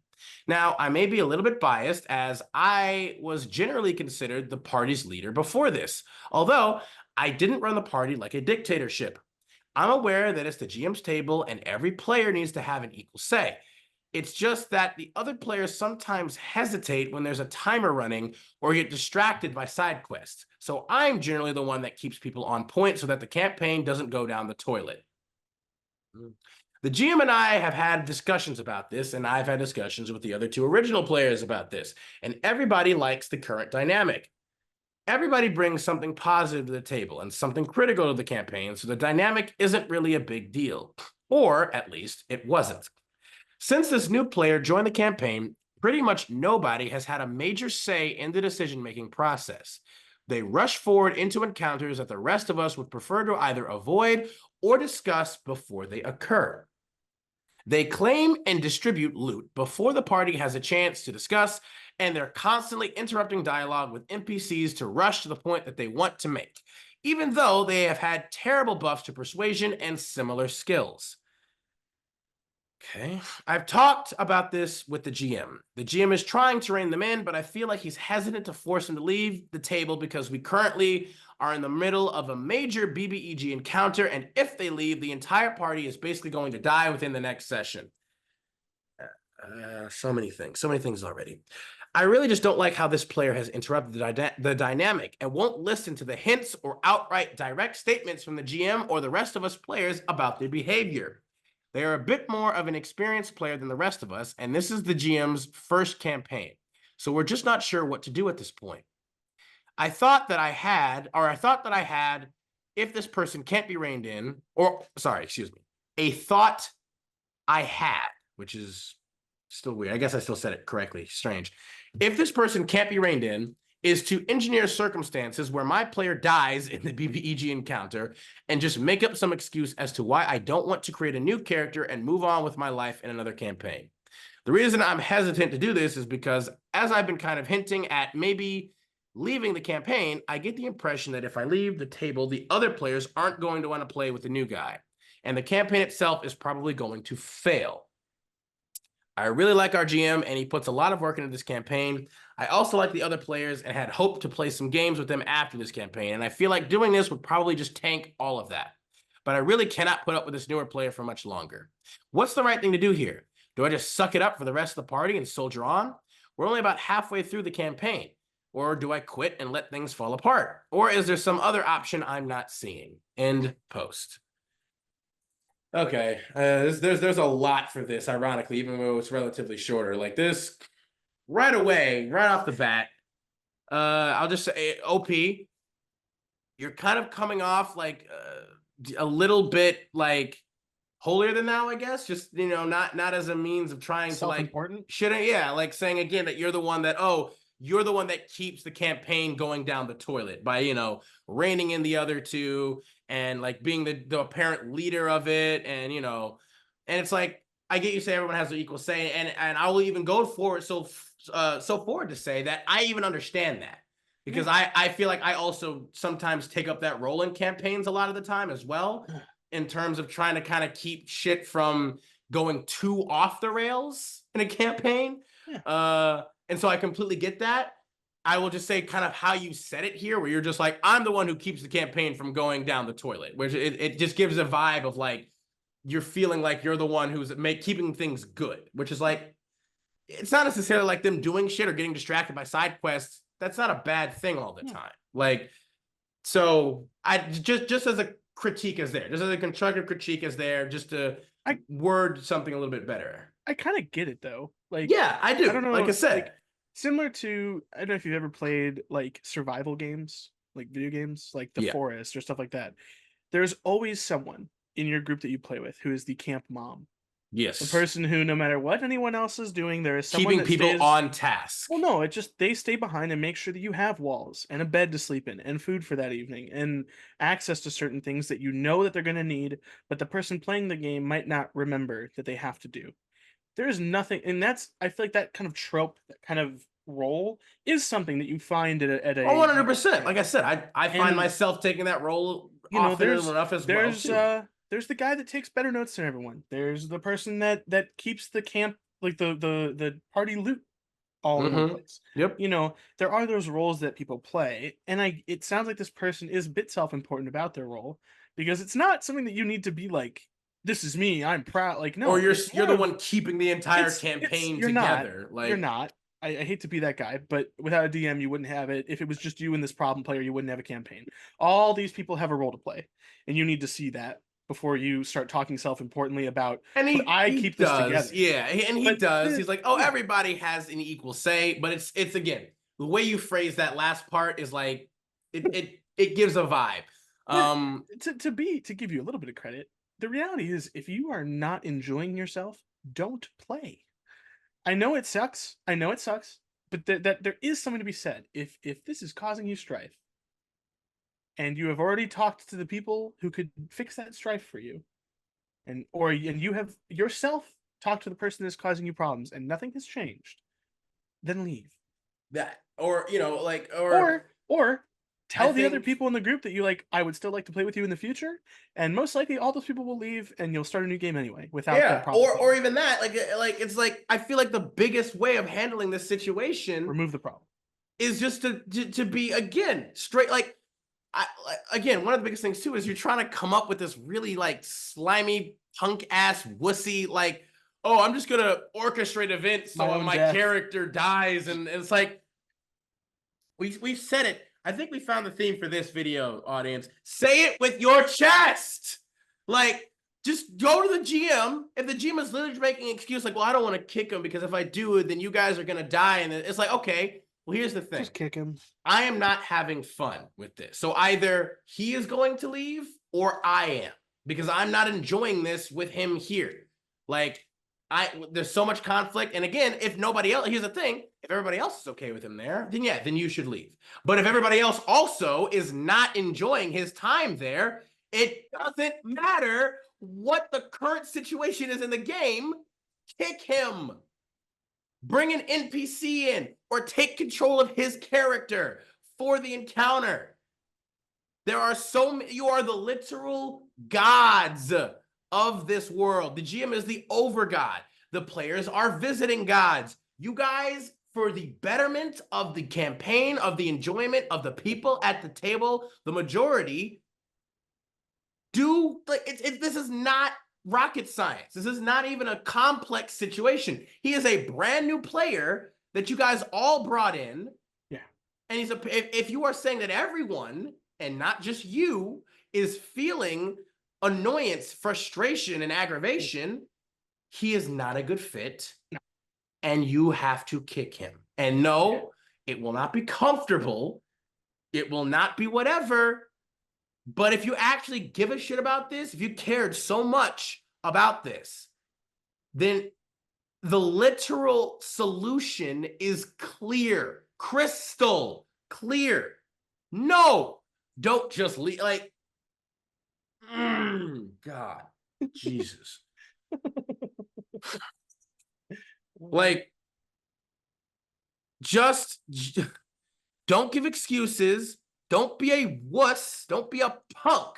Just be honest. If these people are your friends, if you enjoyed playing with them for as long as you have, they deserve that as much as well. Like, yeah. I think that's the other part, is all you talk about is how you enjoy the rest of these people, including the new DM, which is a huge plus that almost no one gets. I'm sorry to say. Adam, you firsthand, I've heard it from you, how many people you've had to play through before you're like, what the fuck what are you doing? And now you're taking something that, except for one person at the table, everything else is fantastic. literally. And you're gonna be a coward? You're gonna be a bitch. You're gonna be. Yeah, I was gonna try to be a little bit nicer. Made. I'm sorry, I can't. I can't. It's some bitch made shit. I can't take it. Please don't do that, OP. Don't be bitch made. The first comment calls that out. Literally, like. Also, like, I don't understand the whole, if the DM is worried about a TPK by booting the problem player, what are they doing in the game? It's so important that you have a TPK without them. And no offense, new DM here, and since you seem to be more of an experienced player, tell them, hey, if we kick someone out, change the difficulty slightly.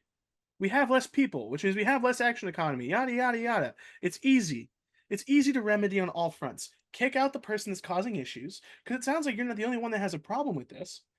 If everyone else at the table liked the dynamic from before, and this person is ruining that dynamic completely, then remove them. You know the clear issue. You know the actual problem. Because, like, if you talk to everybody else in the group, which it doesn't sound like you've done yet, do that, because if everyone feels the same way, it's easier to bring the DM, no matter how inexperienced they are, to then tell them, hey, we all feel this way. So like, as a group, we can tell him to fuck off. Not just, don't put it on the DM who's inexperienced. You as a group can come together and talk with the DM and be like, we don't like this. And then you as a group, including the DM, so that no one is put in the center of this bullshit. Because as you've just said, everyone seems pretty inexperienced, and we've talked about this 100 times. Everyone has issues with confrontation apparently on the internet.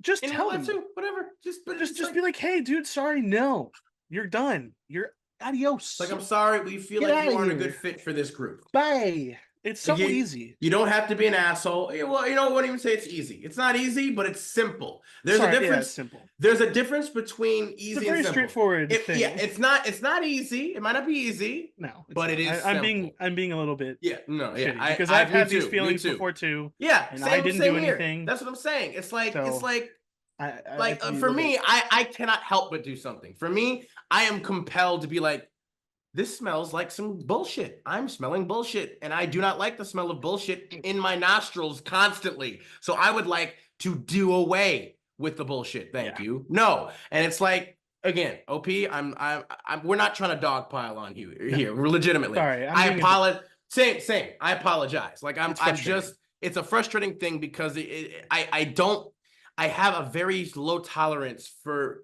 Because again, you're also trying to put in some bullshit here. And as I said, I don't like that. Like, that is the truth. You're trying to put in some bullshit too here, contradicting. You're just trying to justify you being weak right now, and that's not okay in my opinion. If you care about this, if you really do like it, if you like the people, if you like the GM, and you respect them, then step up. You had enough. You put this on here. If you have the wherewithal to put this on here, step up. Think about how hurt the people around you are going to be when you, like a coward, get your character killed on purpose to leave and go play something else. Like, if you had a problem with everyone at the table, then fuck it. like then leave. burn your bridges. I don't give a shit. But like, it Because again, you sounds don't like you care, don't but feel that way. if you like these people, Like that just sounds like that's a cop out that sucks. and for you've everyone. talked with them, like again, the answer is so clear here. It's blaringly clear. Yeah. Just step up and like the only thing it's the only other clear thing is that you just seem you're too scared to try. Like again, like I said, if you feel like the GM isn't on your side because the GM is giving an excuse, like that excuse doesn't make any sense at all. Because again, you walk up to the GM, you say, you don't want to kick him because well, but if you don't kick him, I'm leaving. And then your problem's going to happen anyway. So would you rather have this problem be here or rather, would you rather try to come up with a solution to this problem while kicking him with a person that you've spent all this time with already, who you apparently like to play with, who you've agreed with? Like the problem is obvious. It is the new player. Yeah. Get rid of the new player. Rarely do we have such a straightforward answer. Literally, which is why I liked this one. Yeah, me too. I knew it's like, we were both gonna be. It's like, very clear. The answer is glaringly obvious. There really isn't any other answer. I mean, there are other options and choices, but there's no real other right answer here. There really is only one right, correct answer. Other answer, you could put other things, and there are ways to go, but there's only real one actual correct answer to this equation. And I hope, OP, that you are able, with all the other people who have talked to you and you've done this, that you are able to make the correct answer here, legitimately. So thank you so much. Good luck for the rest of that. We hope that you're able to continue your campaign for fun, for the fun that you guys need and deserve. Let's go ahead. Let's move on to the next one. Sammy, go ahead and take it away. Okay, I have, from back to RPG Horror Stories, I have player destroyed my first campaign in session 2 by getting drunk IRL by Professor Vog. Professor Yog. This has an addiction warning. It's a long post ahead, heavy alcohol consumption, and maybe essay. Not sure if it counts, mentioned. TLDR at the end. I have been playing D&D 5e for about 4 years now, and have been almost exclusively DMing since I started. When starting out, I decided to create my own homebrew setting, working on world building for a few years and focusing on a specific continent that the campaign would start in. At the time, I was a player in a great party with 3 other players and got along great with them and the DM. Sorry. I invited them all to join my campaign, but only the DM had the time for a second game in their schedule. He is my first DM and a very good friend to this day. Word got around our Discord server that I was looking for players, and by not knowing better, I ended up having a 6-player party. My DM, a first-timer, and 4 other players with more or less 10 years of experience with D&D. 2 of those players decided to bring back their characters from a one-shot they played a long time ago, but didn't really communicate very well over how much of their common backstory they would carry over to the new campaign. I don't like this. I always hate this. Come up with new characters for a new game. I just don't like it. I don't dislike your that. story I've done cannot that before. Yes, but you don't make your story the exact same in every fucking game you play. That's true. You do change it up to fit with the setting because Yes. you actually care about the game. That is true. Yes. I don't like. Yeah. Either way. Also, you allow DMs to like have an opinion and like and mess with stuff. You're not like, this is my character. Yes, no. You like the name and you like what he does. Never, and you like the class. like there are very there are a couple of things, but I'm never just concrete or rock solid on anything. I am more flexible, sure. Yeah. For clarity, the party consisted of a goblin cleric, my DM, a human wizard, first-time player, tiefling sorcerer, human dragonborn, homebrew paladin, tiefling rogue, and an elf ranger, inspired by the character named Amelia from the anime ReZero. Ugh. With the last 2 being the players who had played their characters in the one-shot.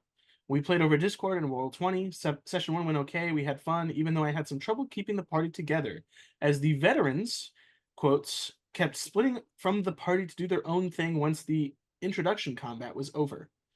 The horror came at session... Yeah, which already is a red flag. I would have been like, no.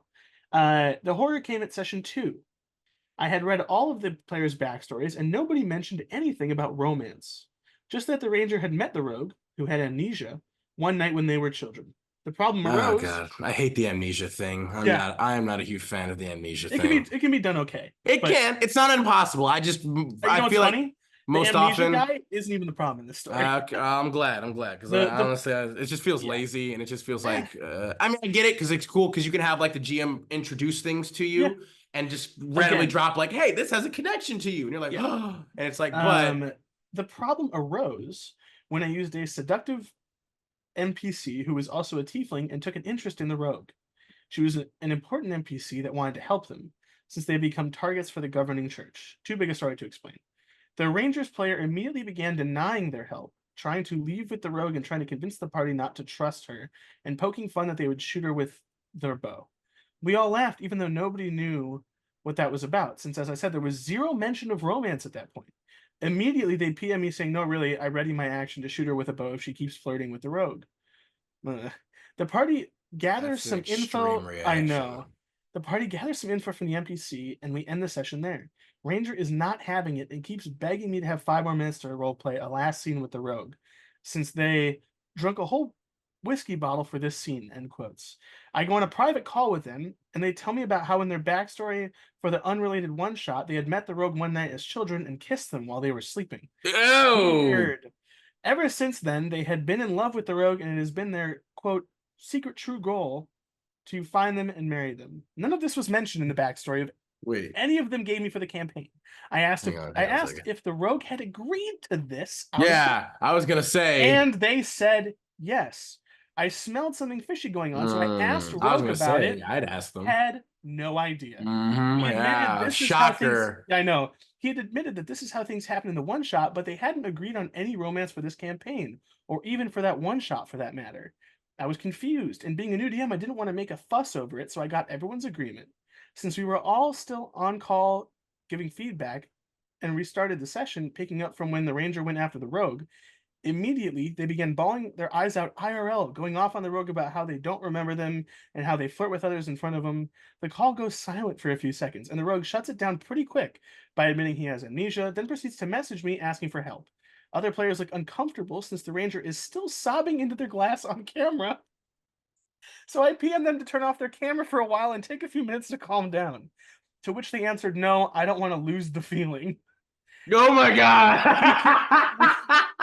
We continued going back and forth between the rogue's visit to a noble's manor and the rest of the party's investigation of the job they were tasked with, while the ranger kept saying, "My character looks into the distance with red eyes and a pained expression," or some variant of that every few minutes. The session ends with the rogue being set up by the noble he was meeting, and everyone leaves the call very quickly, me included. Messages start coming in with people telling me how creepy this all was, or how uncomfortable they felt, asking to leave the campaign. I was freaking out, and I'm ashamed to admit that I let the campaign die then and there. Was disheartened and never scheduled any sessions and avoided any questions on the matter. I might be forgetting a few details since it was a lot to handle at the time. 3 out of the 6 players had already left on the spot, and my DM was really weirded out. TLDR, a new DM starts homebrew campaign. Veteran players bring pre-existing characters but do not communicate about romance.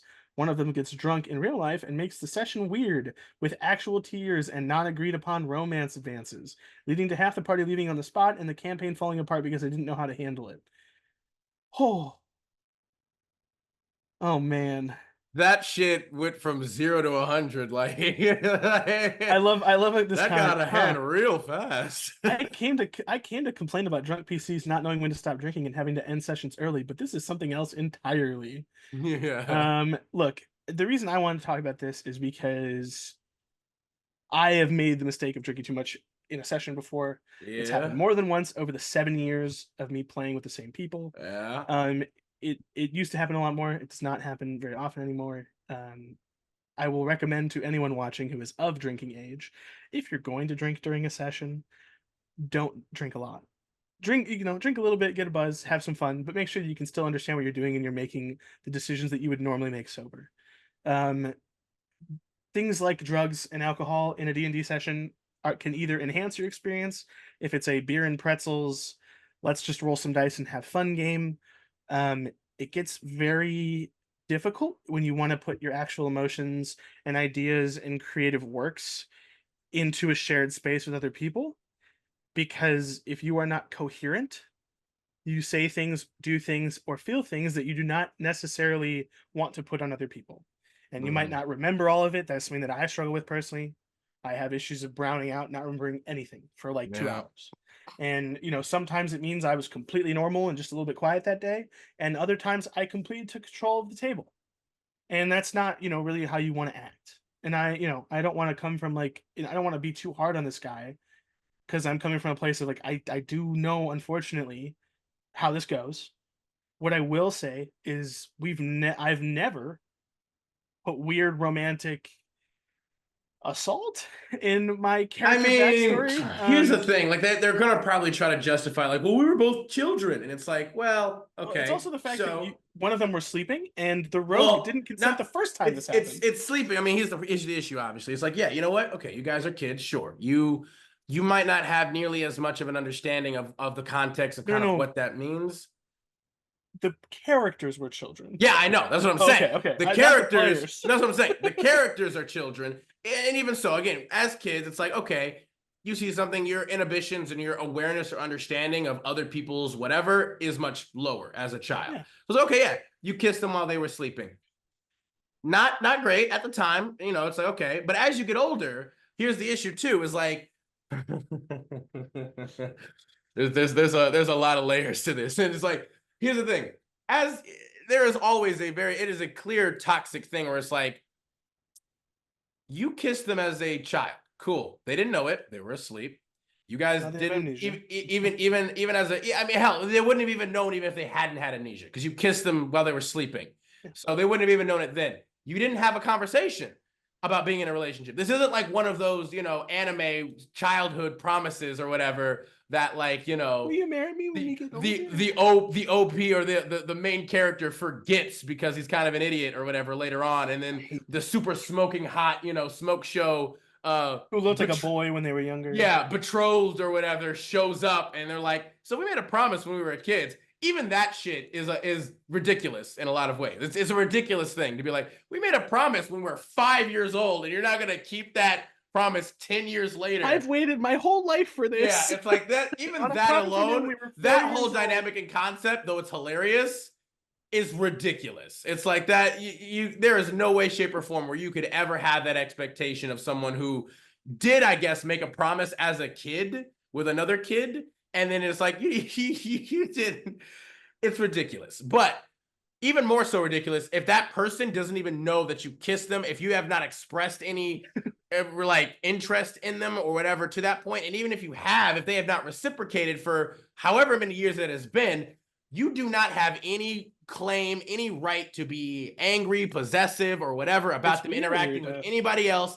That is toxic as shit. That's some yandere shit. That's some yandir shit is what that is. What I'm more confused And about super toxic and messed up is how drunk do you have to be this invested in your character's romance? I mean, that's another thing too, being is like, okay, what was the actual intention of the player here? Are they like, do they have some weird secret crush on the other player that they're now projecting into the game? Were they just getting so caught up in role play that they literally are saying like, I don't want to lose the feeling, where it's like, okay, wait. So, okay, you're trying to use, are you trying to use this real feeling to like inspire some amazing role play right now? Is that the intention here? Because I got news for you. You can't force other people into that. Are you some sort of weird incel or something where you're like, you don't have this feeling often, and so you're trying to use this as a way of getting this feeling of love and affection? Or like, yeah, I don't understand what the intention was here for this. It's weird, it's strange, it's selfish among everything else. It's super selfish and messed up, where you're like, I am putting all of this on this character here, and the only real incentive or motive I can glean or assume is that the player had an actual interest in the other player of the rogue character. Like the ranger had, like, because otherwise I don't know, like, why did you do it on the rogue of all characters? Why didn't you have the G, or why didn't you do it for a GM, or why didn't they do it for an NPC character? Yeah. Why did they choose the rogue of all people for this? Especially if it's like, oh, well, we did it in the one shot. Okay, so well, actually, no, only one of you did it in the one shot, because from the rogue player, that's the thing. They're trying to say. Well, that's the thing, though. They even lied about apparently being like, yeah, they said weird. Yeah, like, it's like, okay, so that once again makes me feel like they had a personal, actual thing in real life towards the rogue player. Yeah, I do want to put something out here, because I think a lot of people, when they look at stuff like this, I'll get a little vulnerable with my own experiences here of getting shit-faced while playing D&D, and some of the things that I did, not knowingly, of course. I I was playing. This is when we were back before COVID, so I had in-person sessions. Yeah. Before the apocalypse. For the And plague. it was in the middle of winter. I bought myself a bottle of Jim Beam and a 12-pack of ginger ale. And in an hour and a half, because I was mixing the ginger ale with the Jim Beam, I drank an entire bottle of Jim Beam. Jesus, Because Sammy. I got there early and we didn't start playing, and I was talking, and everybody else pre-game. yeah, everybody else participates in the devil's lettuce. I do not. I can't do it. So my thing has always been drinking. Yep. Which is fine in moderation. It was not my finest moment, and I took notes that session. My notes are a amalgamation of chicken scratch with the phrase "there are crocodiles in the water," which evidently I repeated more than once in my voice while I had my head down on the table. But the reality was I didn't do anything in the session, pretty much. My DM, seeing how fucked up I was about an hour in, just wrote my character out for that session. And I apologized, and it was fine. But like, I can say from experience that being under the influence of things can make you more emotional. Yes. When my first ever D&D character, which I have a tattoo permanently on my body for, was reincarnated. That session, my DM had a dialogue, a speech prepared from my god that he read out to me. Now, that session, I was drinking responsibly. I had 2 beers the whole session, but someone gave me candy, and I didn't know it had the lettuce in it. The devil's lettuce, yeah. And so I was crossfaded, kind of, in their edibles, so I was not used to that. So I was a little high and a little buzzed. I was okay. I remember everything. Just a little bit. It was fine. Like, I remember everything. I didn't do anything wrong. But for some reason, his speech, I cried. I had tears, and I don't think anyone was prepared for that. And it was a moment that I will always remember and cherish. But I get it. I get that, sometimes you make these decisions and they become real. Now, you can't include anyone else in that unless they give consent and go to the DM and talk about it. Things like romance and stuff like that, you cannot one-sidedly just drop that on someone else. There's in real life or in the game. It's the same thing in real life. Like, this stuff happens in real life too, which is a problem. Well, so I'll put it this way. In a lot of my games, some people make jokes with each other, sexual or not. They fuck with each other. It's fine. We all know each other outside the game, so it's a bit different. But in reality, if I wanted to make a character that I wanted them to have a romantic interest, not an NPC, but another character, like another player character, because I liked the character they made or whatever, I, as a player, would, separate from the game, go to that player as a person to person, and be, hey, how do you feel about this? If that other player does not like the idea, it's gone. It's done. It's over. There is no conversation. You don't role play it out. You don't hint at it in your role play. It's gone. Okay. Now, if that other player is like, I'd be willing to try this, not in an erotic sense, but in a 2 characters care about each other sense. Okay. Next step is, where do you go? You talk about it a little bit, set your boundaries, and then you go to the DM, and you 2 and the DM talk about it. That's all it is. That's the end of it. If the DM says no, it's gone. If the DM says yes, but this is what you're limited to, all 3 of you decide what's okay. I would stay away from anything more than just expressing care. You don't make it erotic, don't make it weird, don't talk about any of that. Just if anything, platonic love is what you should go for. As like a baseline, right? I think a great way to start love is a thing, with anything, friendship. I think the best way to do it is look at it from an angle of platonic love. I care about this person, and that's how it should be. And you can express that in role play, but like, if you want to push it more than friendship, just don't explicitly do anything weird. Well, I mean, it's just even in real life, right? It's the same thing. It's like, hey, learn who this person is first, right? Don't go in there maybe with the explicit intention of trying to establish a so-called romance thing. Again, unless, of course, both players and the GM have mutually all kind of talked about that, and it's been agreed upon right away that you're like, okay, this is kind of what we're looking to do.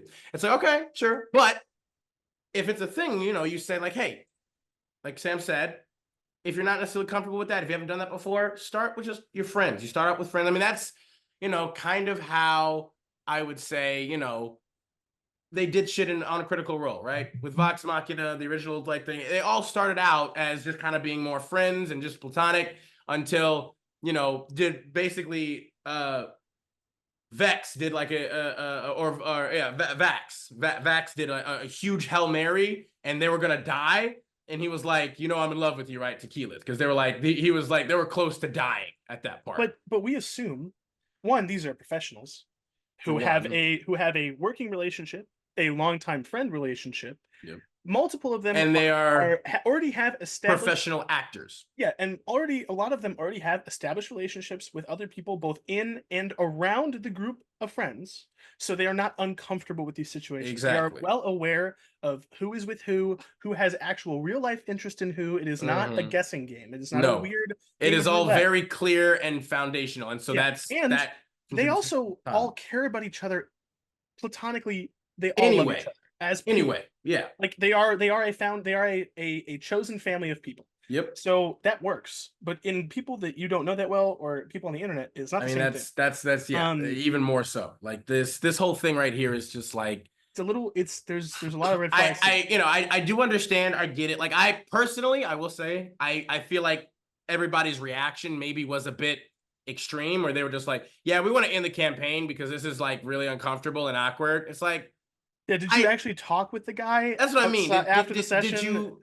I don't see a need to actually like, again, and I get it. The OP was a new GM and just kind of like panicked and just felt disheartened. And it was just like, is just then if that player is, if you talk to the player and they see nothing wrong with it, remove them from the group, keep the rest of the people. But that's what I'm saying. Like, just, I mean, I get the people who were so uncomfortable that they were gone, because there is probably a lot of this kind of stuff floating around in games on the internet and in Discords, especially in Discord, where a lot of people like to do weird role play and weird shit like that. I mean, although it's my not point being though is like, to see. So I'm not gonna blame the people who are like, oh fuck this. No, I'm not. I come here to escape. This is not what I fucking want. I'm gone, because that's what I would do.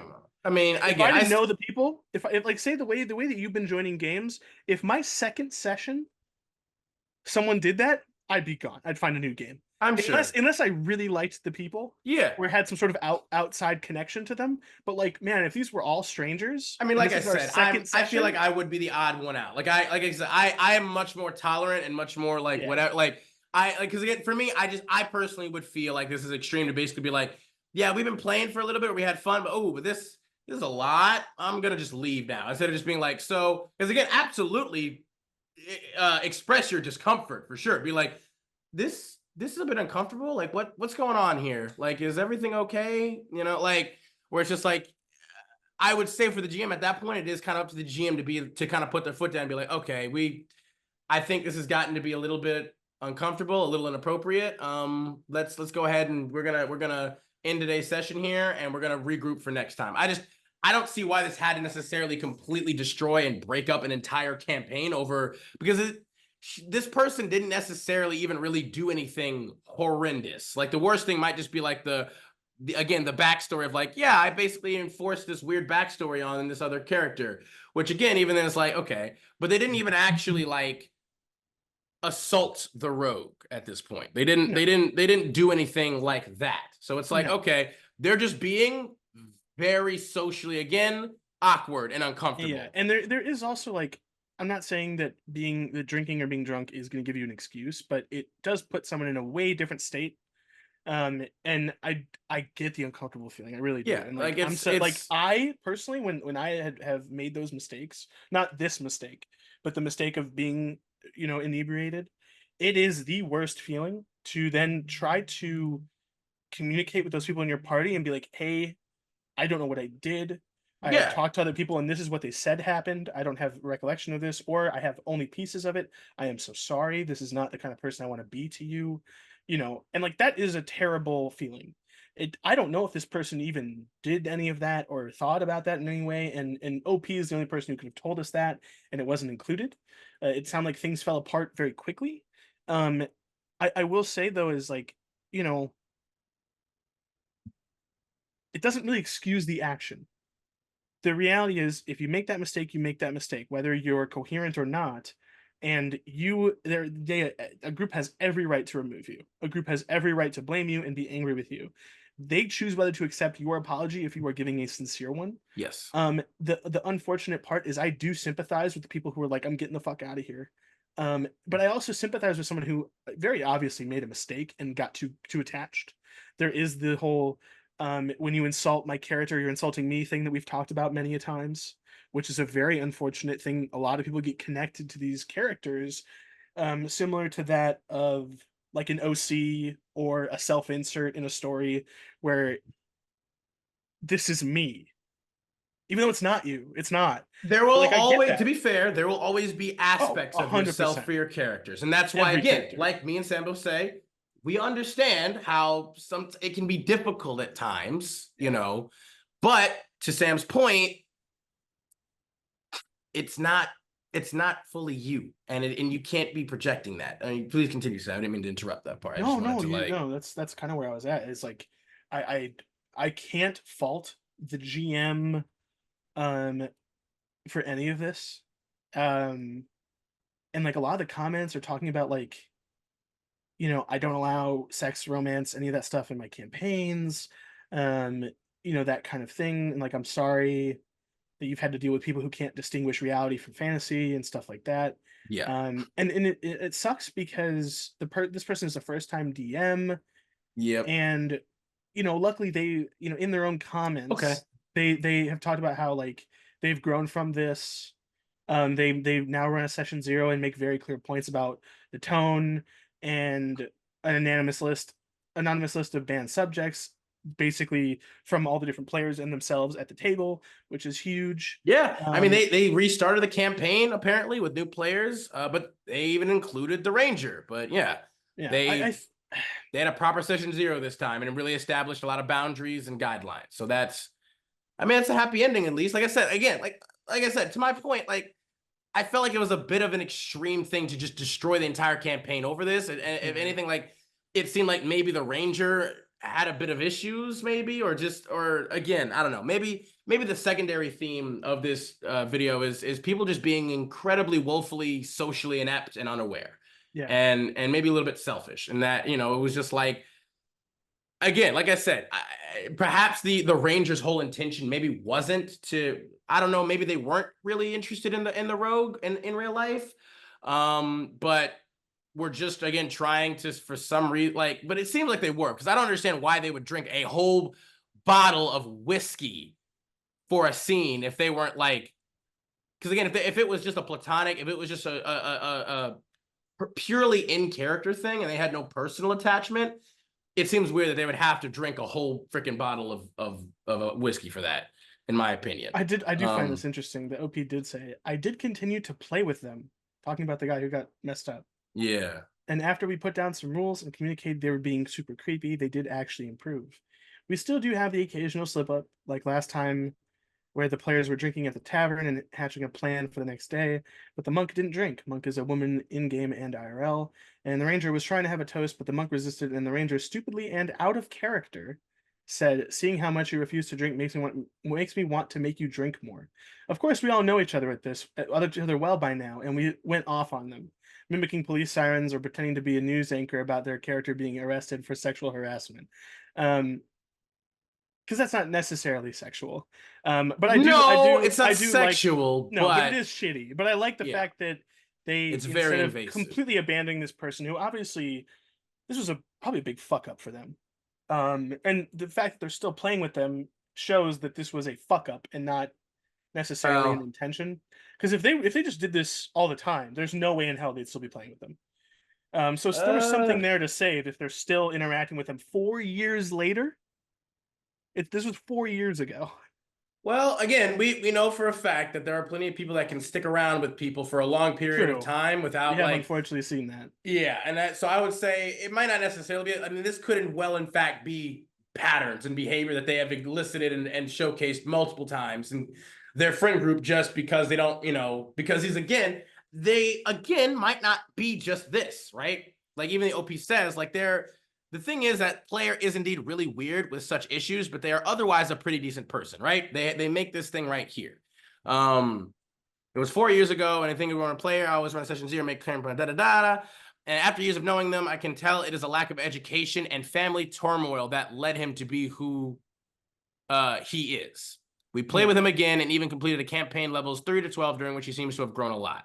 So he clearly has some personal issues and stuff that. And I think that's another part of this, is that because it 100%. is a collaborative game with people, you unfortunately, the reason you don't bring a lot of this stuff into the game is because people have a lot of traumas associated with close relationships. Yeah.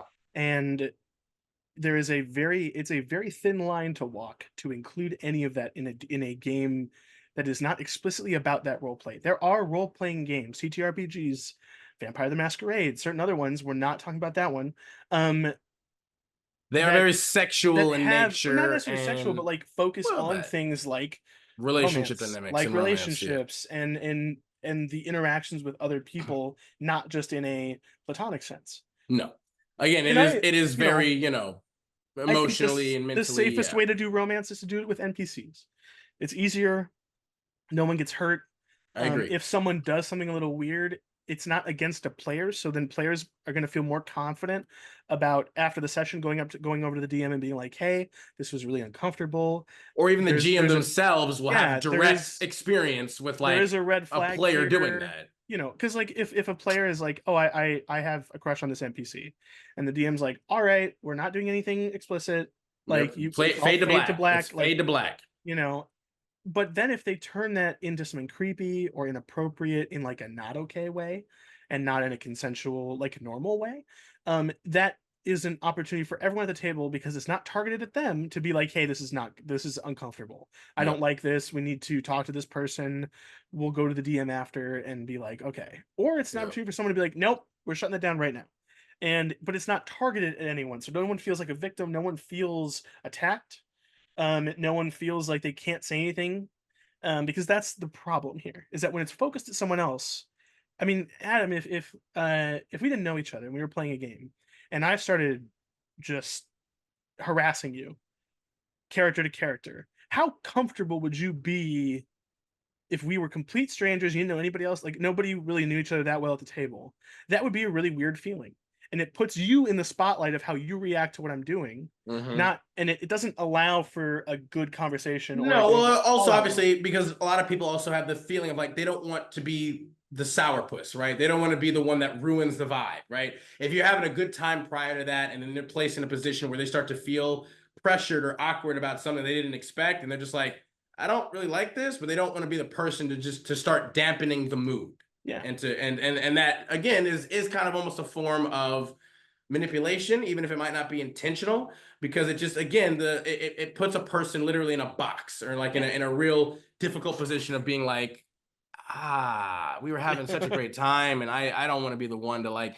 But I will also say there are times where you have to do that. You got to put your foot down. Again, say it with your chest, okay? I get it. You don't want to be the downer. You don't want to be the odd one out. But like, if some shit is really bothering you, and to be fair, I say this with a grain of salt, because there are certain things where it's like, if certain things bother you, but they're not necessarily bad, like you got to be able to recognize when some shit is your shit, right?